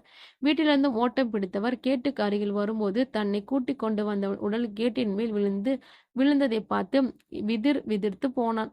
பயத்தில் மயங்கி விழுந்தவர் மயக்கம் தெளிந்து எழுந்து அவர் முதலில் சென்று சிவசாமியிடம் அங்கு நடந்ததை பற்றி சொல்லிவிட்டான். இனி இந்த ஊர் பக்கமே நான் தலை வைத்து படுக்க மாட்டேன் என்றும் சொல்லிவிட்டு போய்விட்டார். சிவகாமியும் தான் இறப்பதற்கு முன்பு சொல்லியது போலவே சிவகாமியும் நானும் ஆவியாக வந்துவிட்டோம். எப்படியும் தன்னை பழிவாங்க நினைப்பாக என்பதை உணர்ந்த சிவசாமி கேரளாவிலிருந்து மாந்திரிகளை கூட்டி வந்து இங்கு பூஜை செய்து இந்த வீட்டை விட்டு வெளியே வராத அளவுக்கு மந்திர கட்ட போட்டு விட்டான். சிவகாமியை காப்பாற்றுவதற்காக ரத்தம் சிந்திக்கிறோம் என்பது தெரியாமல் எதேச்சியாக ஒருவன் இந்த வீட்டில் ரத்தம் சிந்தினான். அந்த ரத்தம் சிவகாமியின் ரத்தத்தின் வகையுடன் ஒத்து போனதால் சிவகாமிக்கு விடுதலை கிடைக்கும் என்று அந்த மாந்திரிகன் சிவசாமியும் சொல்லிவிட்டு போனான்.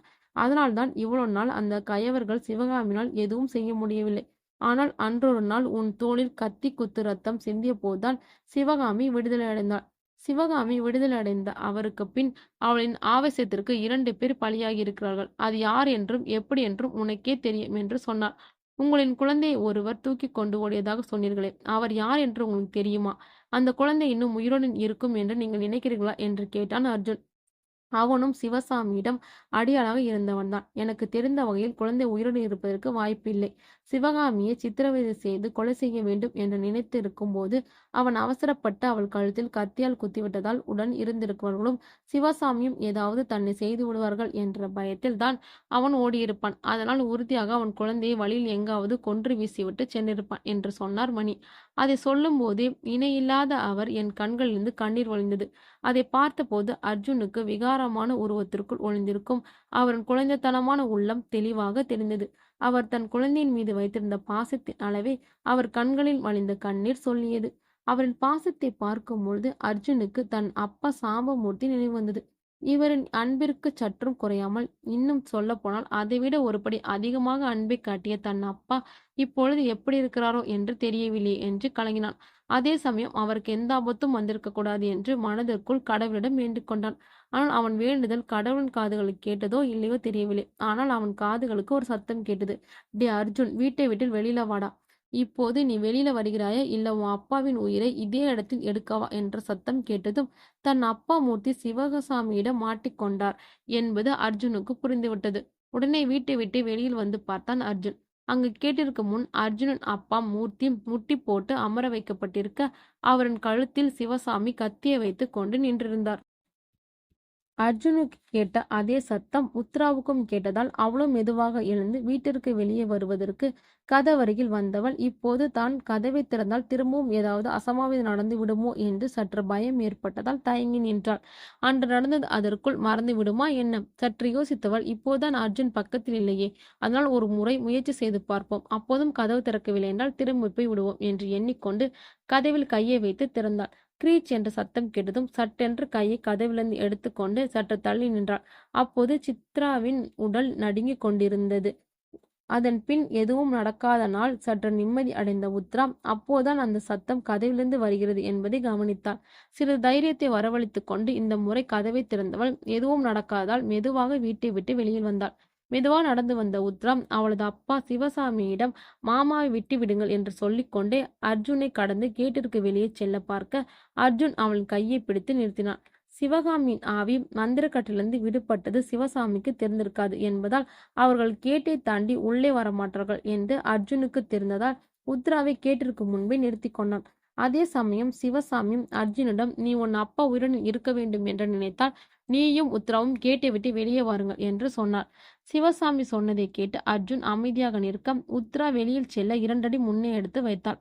அர்ஜுன் உத்ராவை தடுக்க நினைப்பதற்குள் அங்கு திடீரென்று ஒரு சூறைக்காற்று புழுதி புயலாய் உற்பத்தியாகி ஊ என்ற சத்தத்துடன் சுழன்று சுழன்று அடைத்தது. அங்கிருந்த அனைவரும் என்ன செய்வது என்று தெரியாமல் அதை பார்த்து கொண்டிருக்க சூறைக்காற்றுக்கு இடையில் ஒரு உருவம் உற்பத்தியாக வளர்ந்து கொண்டே சென்றது. சிறிது நேரத்தில் புழுதி பறப்பது நின்றுவிட காற்று மற்றும் சத்தத்துடன் பலமாக வீசிக்கொண்டிருந்தது. புழுதி பறப்பது நின்றதும் மங்களாக தெரிந்த அந்த பிரம்மாண்டமான உருவம் தெளிவடைய ஆரம்பித்தது. தெளிவடைந்த உருவத்தை பார்த்ததும் சிவசாமி அதிர்ச்சி அடைந்தான். அங்கு பிரம்மாண்டமா உருவமாய் வளர்ந்து கோரைப்பற்களை நீட்டிக்கொண்டு 4 பக்கங்களில் பறக்கும் பாம்பு போல பறந்து கொண்டிருந்த முடிகளுடன் தீயாய் எரிகின்ற கண்களுடன் சிவகாமி நின்று கொண்டிருந்தாள். சிவகாமி எப்படி விடுதலை அடைந்தாள் என்று ஒன்று புரியாமல் முழித்தான் சிவசாமி. யார் அவர்களுக்கு தெரியாமல் இவளுக்கு ரத்தம் செலுத்தியிருப்பார்கள் என்று எண்ணியவன் பார்வையில் உத்ராவும் அர்ஜுனும் பட்டார்கள். யாரா இருந்தால் நமக்கு என்ன, நம்மை பாதுகாப்பு ஒருவனை பணயமாய் வைத்து இருக்கிறோமே என்று எண்ணியவனுக்கு அப்போதான் ஒரு விஷயம் நினைவுக்கு வந்தது. அந்த விஷயம் நினைவுக்கு வந்ததும் இனியும் இங்கிருந்தால் தன் உயிருக்கு பாதுகாப்பு இல்லை என்பதை உணர்ந்து கொண்டவன் சாம்பமூர்த்தியை கழுத்தில் கத்தியை வைத்து இழுத்து கொண்டே வேகமாக வெளியேற முயற்சி செய்தான். சிவசாமி 2 அடி கூட பின்வாங்கி இருக்க மாட்டான். அதற்குள் அவனுடன் வந்திருந்த அடியாட்கள் தங்களுக்குள்ளாவே அடித்து கொண்டும் குத்தி கொண்டும் செத்து விழுந்தார்கள். பயம் பெருக்கெடுக்க உடல் நடுங்க அங்கு நடந்து கொண்டிருக்கும் இரத்த களரியை பார்த்து கொண்டிருந்த சிவகாமியின் கை நீண்டு வந்து அவன் கழுத்தை பிடித்து தூக்கி அந்த வீட்டின் எல்லைக்குள் ஒரு உருவத்தின் பக்கத்தில் கொண்டு வந்து நிறுத்தியது. தன் பக்கத்தில் இருந்த கோரமான உருவத்தை பார்த்த சிவசாமி மேலும் அதிர்ச்சி அடைந்தான். அது 3/4 பாகம் உடல் இருந்து உயிருடன் இருந்த மணிதான். அகோர உருவத்திலிருந்து மணியை பார்த்து பயந்த உத்ரா அர்ஜுனனின் பின்னால் சென்று மறைந்து கொண்டான். இப்பொழுது சாம்பமூர்த்தி மட்டும் கேட்டிற்கு வெளியே நின்றிருந்தான். அவரும் அங்கிருந்து தப்பி செல்லாமல் சிவசாமி தவறே வைத்திருந்த கத்தியை எடுத்துக்கொண்டு கேட்டிற்கு உள்ளே வந்தார். நாங்கள் உனக்கு என்ன பாவம் செய்தோம்? நாங்கள் உண்டு, எங்கள் வேலை உண்டு என்று எங்கள் வாழ்க்கையை வாழ்ந்து கொண்டிருந்தோம். இதில் நீ குறுக்கே வந்து புயலில் மாட்டி சிதறிய குருவி கூட எங்கள் குடும்பத்தை சிதறடித்து விட்டாய் என்று கேட்டார் சிவகாமி. எனக்கும் என் அப்பாவுக்கும் பிடிக்காத மகனை கூட்டிக் கொண்டு ஓடியதால் எனது தங்கை என்றும் பாராமல் அவளையும் அவன் கணவனையும் என் கையாலே கொன்றவன் நான். அப்படி இருக்கும்போது நான் வாழ ஆசைப்பட்ட வாழ்க்கையை தட்டுப்பறித்து நீ வாழ்ந்தால் நான் உன்னை சும்மா விட்டுவிடனா என்று கேட்டான் சிவசாமி. தன் அப்பாவும் அம்மாவும் இயற்கையாக இறக்கவில்லை, இவர்தான் கொலை செய்திருக்கிறார் என்று அப்போதான் உத்ராவிக்கு தெரிந்தது. இதுவரை தன்னை வளர்த்தவர் என்பதற்காக கொஞ்சம் பாசம் வைத்திருந்த அவளுக்கு தன் அப்பாவையும் அம்மாவையும் கொன்றதே அவர்தான் என்று தெரிந்ததும் பாசம் சுத்தமாக அத்து போய்விட்டது. இதற்கிடையில் வீட்டிற்குள் நுழைந்து உள்ளே வந்திருந்த சாம்பமூர்த்தி அர்ஜுன் உத்ராவிடம் வந்து நீங்கள் நன்றாகத்தானே இருக்கிறீர்கள், உங்களுக்கு எதுவும் அசம்பாவிதம் நடந்திருக்குமோ என்று பயந்து கொண்டிருந்தேன் என்று சொன்னார். மனதிருந்து எந்த தீங்கும் செய்யாத நமக்கு எந்த ஆபத்தும் வராதப்பா என்று சொன்னான் அர்ஜுன். இல்லை மகனே, நான் உன்னிடம் சில விஷயங்களை சொல்லாமல் மறைத்து விட்டேன். இப்பொழுது அந்த உண்மையை உன்னிடம் சொல்லப் போகிறேன் என்றவள் அந்த உண்மையை இங்கு இருக்கும் அனைவருக்கும் தெரிய வேண்டியதுதான் என்று சொன்னார் சாம்பமூர்த்தி. எங்களுக்கு வேறு எந்த உண்மையும் தெரிய வேண்டாம். எங்கள் குழந்தையை தூக்கி கொண்டு ஓடினானே, அந்த குழந்தையை கொன்று விட்டாயா இல்லை உயிரோடு தான் இருக்கிறதா என்று மட்டும் சொல். ஒருவேளை உயிருடன் இருந்தால் அந்த குழந்தை எங்கே என்று கேட்டது அந்த அகோர உருவத்தில் இருந்த மணி. நான் செய்த பல தவறுகளை சரி செய்யும் விதத்தில் நான் செய்த ஒரே நல்ல காரியம் அந்த குழந்தையை எடுத்துக்கொண்டு சென்றதுதான். அதை பற்றி நான் சொல்வதற்கு முன் நீங்கள் யார் என்று தெரிந்து கொள்ளலாம் என்று கேட்டார் மூர்த்தி. உன் கொலை வெறி தாக்குதலில் உட்பட்டும் நெருப்பில் பாதி உடல் எரிந்தும் துரத்திட்டதாலும் உயிருடன் இருக்கும் மணிதான் நான் என்று சொன்னார் அவர். இதற்கிடையில் இதற்கு மேல் பொறுப்பது வீண் என்று எண்ணிய சிவசாமியை நோக்கி தன் கூரிய நாகங்களுடைய கையை நீட்டியது. தன்னை நோக்கி வேகமாக வந்த கூரிய கையை பார்த்த சிவசாமி, வேண்டா சிவகாமி, என்னை விட்டுவிடு, என்னை கொன்று விடாதே என்று கத்தினார். அதற்கு பதில் தரும் விதமாக காதை கிழிக்கும் வகையில் இடியென வெடி சிரிப்பு சத்தம் கேட்டது சிவகாமியின் ஆவி. உன்னை விட்டு விடுவதா? எந்த தவறும் செய்யாத எங்களை கொல்லும் போது இது உனக்கு தெரியவில்லையா? எந்த தவறும் செய்யாத நாங்களே இந்த உலகத்தில் இருக்க முடியாத போது எல்லா தவறுகளையும் செய்த நீ இந்த உலகத்தில் வாழ்வது நியாயமே இல்லை. அதனால் நான் இப்பொழுது உன்னை கொல்லப் போகிறேன். ஆனால் ஒரேடியா இல்லை, கொஞ்சம் கொஞ்சமாக என்று சொல்லிக்கொண்டே சிவகாமி அவனின் உடலில் இருந்து ஒரு கையையும் ஒரு காலையும் தன் கூரிய நகத்தால் அவன் உடலிலிருந்து பிரித்து எடுத்தார். சிவசாமி வலி தாங்காமல் கதறிக்கொண்டு கீழே சரிந்தான். அவன் உடலிலிருந்து ரத்தம் பெருக்கெடுத்து சீறி பாய்ந்தது. அடுத்ததாக சிவகாமியின் பார்வை அவனுக்கு பக்கத்தில் இருந்த சாமமூர்த்தியின் மேல் விழுந்தது. நீ என்னை கொன்று இருந்தாலும் என் உடலும் ஆத்மாவும் களங்கமடையாமல் இருப்பதற்கு ஒரு வகையில் உதவி இருக்கிறாய். உன் உயிர் போகும் முன் உன் கடைசி ஆசையை நிறைவேற்றிக் கொள்வதற்கு நான் வாய்ப்பளிக்கிறேன். உன் கடைசி ஆசை என்ன என்று கேட்டாள். என் ஒரே ஆசையெல்லாம் உன் வாரிசும் என் நண்பனின் வாரிசும் எந்தவித ஆபத்தும் இல்லாமல் நீண்ட நெடுக்காலம் வாழ வேண்டும் என்பதே என்று சொன்னார் மூர்த்தி. என்னது, என் குழந்தை இன்னும் உயிரோடு இருக்கிறதா? எங்கே இருக்கிறது என்று மணியும் சிவகாமியும் ஒரே நேரத்தில் கேட்டார்கள். இங்கேதான், உங்கள் கண்முன் இருக்கிறது என்று கையை காட்டி சொன்னார். அங்கு அர்ஜுனும் உத்ராவும் நின்று கொண்டிருந்தார்கள். சிவகாமி, மணி இவர்களின் குழந்தை உத்ராவா அர்ஜுனா? இவர்கள் இருவரில் யார் அவர்களின் குழந்தை என அதிர்ந்து பார்த்து கொண்டிருந்தார்கள். உடனே அங்கிருந்த உத்ராவை காட்டி, கர்ப்பிணியாக நிற்கும் இவள்தான் உங்களின் குழந்தை, இப்போது மகளாக நிற்கிறாள் என்று சொன்னார். உத்ரா சிவகாமியின் மகள் என்று மூர்த்தி சொன்னதை கேட்டு அங்கிருந்த சிவசாமி உட்பட அனைவரும் அதிர்ச்சி அடைந்தார்கள். எனது நண்பன் தான் சிவசாமியின் தங்கையை காதலித்து திருமணம் செய்து கொண்டான். இவனுக்கு பயந்து அவர்கள் இருவரும் தலைமறு வாழ்க்கை வாழ்ந்து கொண்டிருந்தார்கள். அந்த சமயத்தால் உனக்கு நடக்க இருந்த கொடூரத்தை பார்க்க பொறுக்காமல் உன்னை கத்தியால் குத்தி கொலை செய்துவிட்டு உன் குழந்தையை தூக்கி கொண்டு இங்கிருந்து ஓடிவிட்டேன். இங்கிருந்து தப்பித்து போய் குழந்தை இல்லாத நானும் என் மனைவியும் உத்ராவை எங்களின் மகளைப் போலவே 2 வருடங்கள் வருத்தோம். திடீரென்று ஒரு நாள் தலைமறு வாழ்க்கையை நடத்தி கொண்டிருந்த என் நண்பன் என் வீட்டிற்கு வந்திருந்தான். எங்கோ என்னை அவன் பார்த்ததாகவும் என்னை பின்தொடர்ந்து வந்து என் வீட்டை கண்டுபிடித்ததாகவும் சொன்னான். சிறிது நேரம் பேசிக் கொண்டிருந்து விட்டு அவனது வீட்டின் விலாசத்தை எனக்கு தந்தவன் ஒரு நாள் வீட்டிற்கு வருமாறு அழைத்துவிட்டு சென்றான். அவன் சென்று 1 வாரம் கழித்து ஒரு நாள் நான் என் மனைவி குழந்தைகளுடன் அவன் வீட்டிற்கு சென்றிருந்தேன். நீண்ட நேரம் பேசிக் கொண்டிருந்து விட்டு தம் அடிக்க பக்கத்து தெருவிற்கு கடைக்கு போகும்போது அவனும் மகனும் என்னுடன் வந்தான்கள். கடைக்கு போய்விட்டு 15 நிமிஷத்தில் திரும்பி வரும்போது நண்பன் வீட்டிலிருந்து 2 கார்கள் வேகமாக செல்வதை பார்த்து பதற்றத்துடன் சென்று பார்த்த எனக்கு அங்கு பேரதிர்ச்சி காத்திருந்தது. அங்கு இரத்த வெள்ளத்தில் 3 கிடந்தார்கள். பெண்கள் 2 இறந்து போயிருக்க, நண்பன் உடலில் மட்டும் உயிர் லேசாக இருந்தது. அவனை தூக்கி யார் உங்களை இந்த நிலைமைக்கு ஆளாக்கியது என்று கேட்டதும் அவன் சிவசாமி தன் ஆட்களுடன் வந்து 3 குத்திவிட்டு உத்ராவையும் தூக்கி சென்று விட்டான் என்று சொல்லிவிட்டு அவனும் உயிரை விட்டான். அவர்கள் 3 இறுதிச் சடங்கை முடித்துவிட்டு உத்ராவை சிவசாமி எங்கு வச்சிருக்கானோ என்ன செய்யறானோ என்று சந்தேகத்துடன் அவன் வீட்டிற்கு தெரியாமலே சென்று பார்த்தேன். என்ன காரணத்தினாலும் உத்ராவை அவன் கொல்லாமல் அவனே வளர்க்க முடிவு செய்தான். சிவகாமியின் குடும்பத்தினருக்கு செய்த பாவத்திற்கு அவள் குழந்தையை அவனே வளர்ப்பதால் சரியாக இருக்கும் என்று, அதில்லாமல் அவனிடம் இருந்தால் குழந்தை இன்னும் பாதுகாப்புடன் இருக்கும் என்று நான் நினைத்தேன். சிவசாமியின் அடுத்த குறி எப்படியும் நானாகத்தான் இருக்கும். எப்படியும் என்னை தேடி வருவான் என்பதற்காக தான் அர்ஜுனுக்கு முறையாக அனைத்து சண்டைக்கலை பயிற்சியும் கற்றுக் கொடுத்தேன். அதோடு அவனது அப்பா அம்மாவின் சாவிற்கு அவன் பழிவாங்க வேண்டும் என்று நினைத்தேன். ஆனால் அர்ஜுன் வளர வளர பழிவாங்கும் எண்ணம் போய் அர்ஜுனையும் இழந்துவிடக்கூடாது என்ற எண்ணம் மேலோங்கியது. அதனால்தான் அவனிடம் இதுவரை நடந்த எந்த உண்மையும் அவனிடம் கூறாமல் இருந்துவிட்டேன் என்று சொல்லி முடித்தார் மூர்த்தி. இத்தனை நாள் தன் எதிரியின் மகளை பாதுகாத்து வளர்த்ததிலிருந்து தான் ஏமாந்ததை நினைத்தும் சிவசாமி பயங்கர கோபமடைந்தான். இவ்வளவு நாள் இறந்து விட்டாள் என்று நினைத்த தங்கள் மகள் இப்பொழுது தங்கள் முன் உயிரோடு நின்று கொண்டிருப்பதை பார்த்து, அதுவும் தங்கள் மகளுக்கு ஒரு மகன் பிறக்கப் போவதை நினைத்து சிவகாமியும் மணியும் மகிழ்ச்சி அடைந்தார்கள்.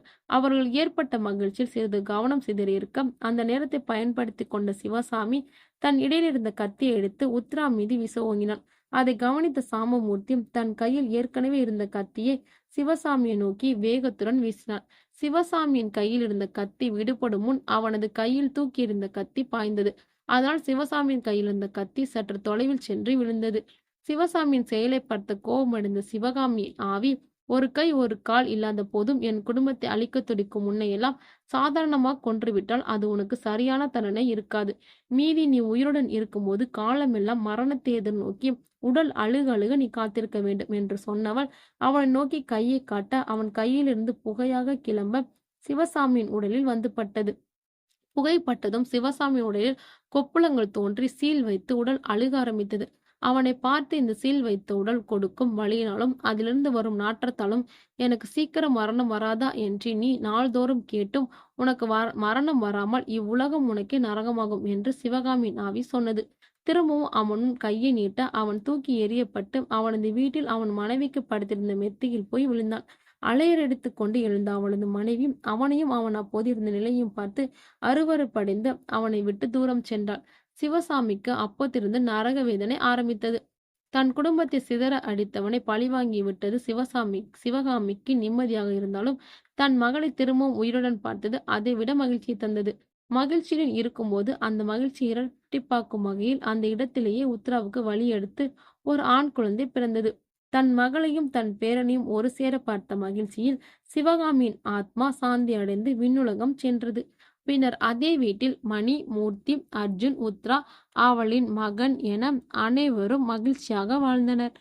நன்றி. இந்த ஸ்டோரி பிடிச்சிருந்தா லைக் பண்ணுங்க. இதே மாதிரி ஸ்டோரி பார்க்கணும்னா நம்ம வாய்ஸ் ஆஃப் கேலக்ஸியை சப்ஸ்கிரைப் பண்ணி ஃபாலோ பண்ணுங்க. பாய்.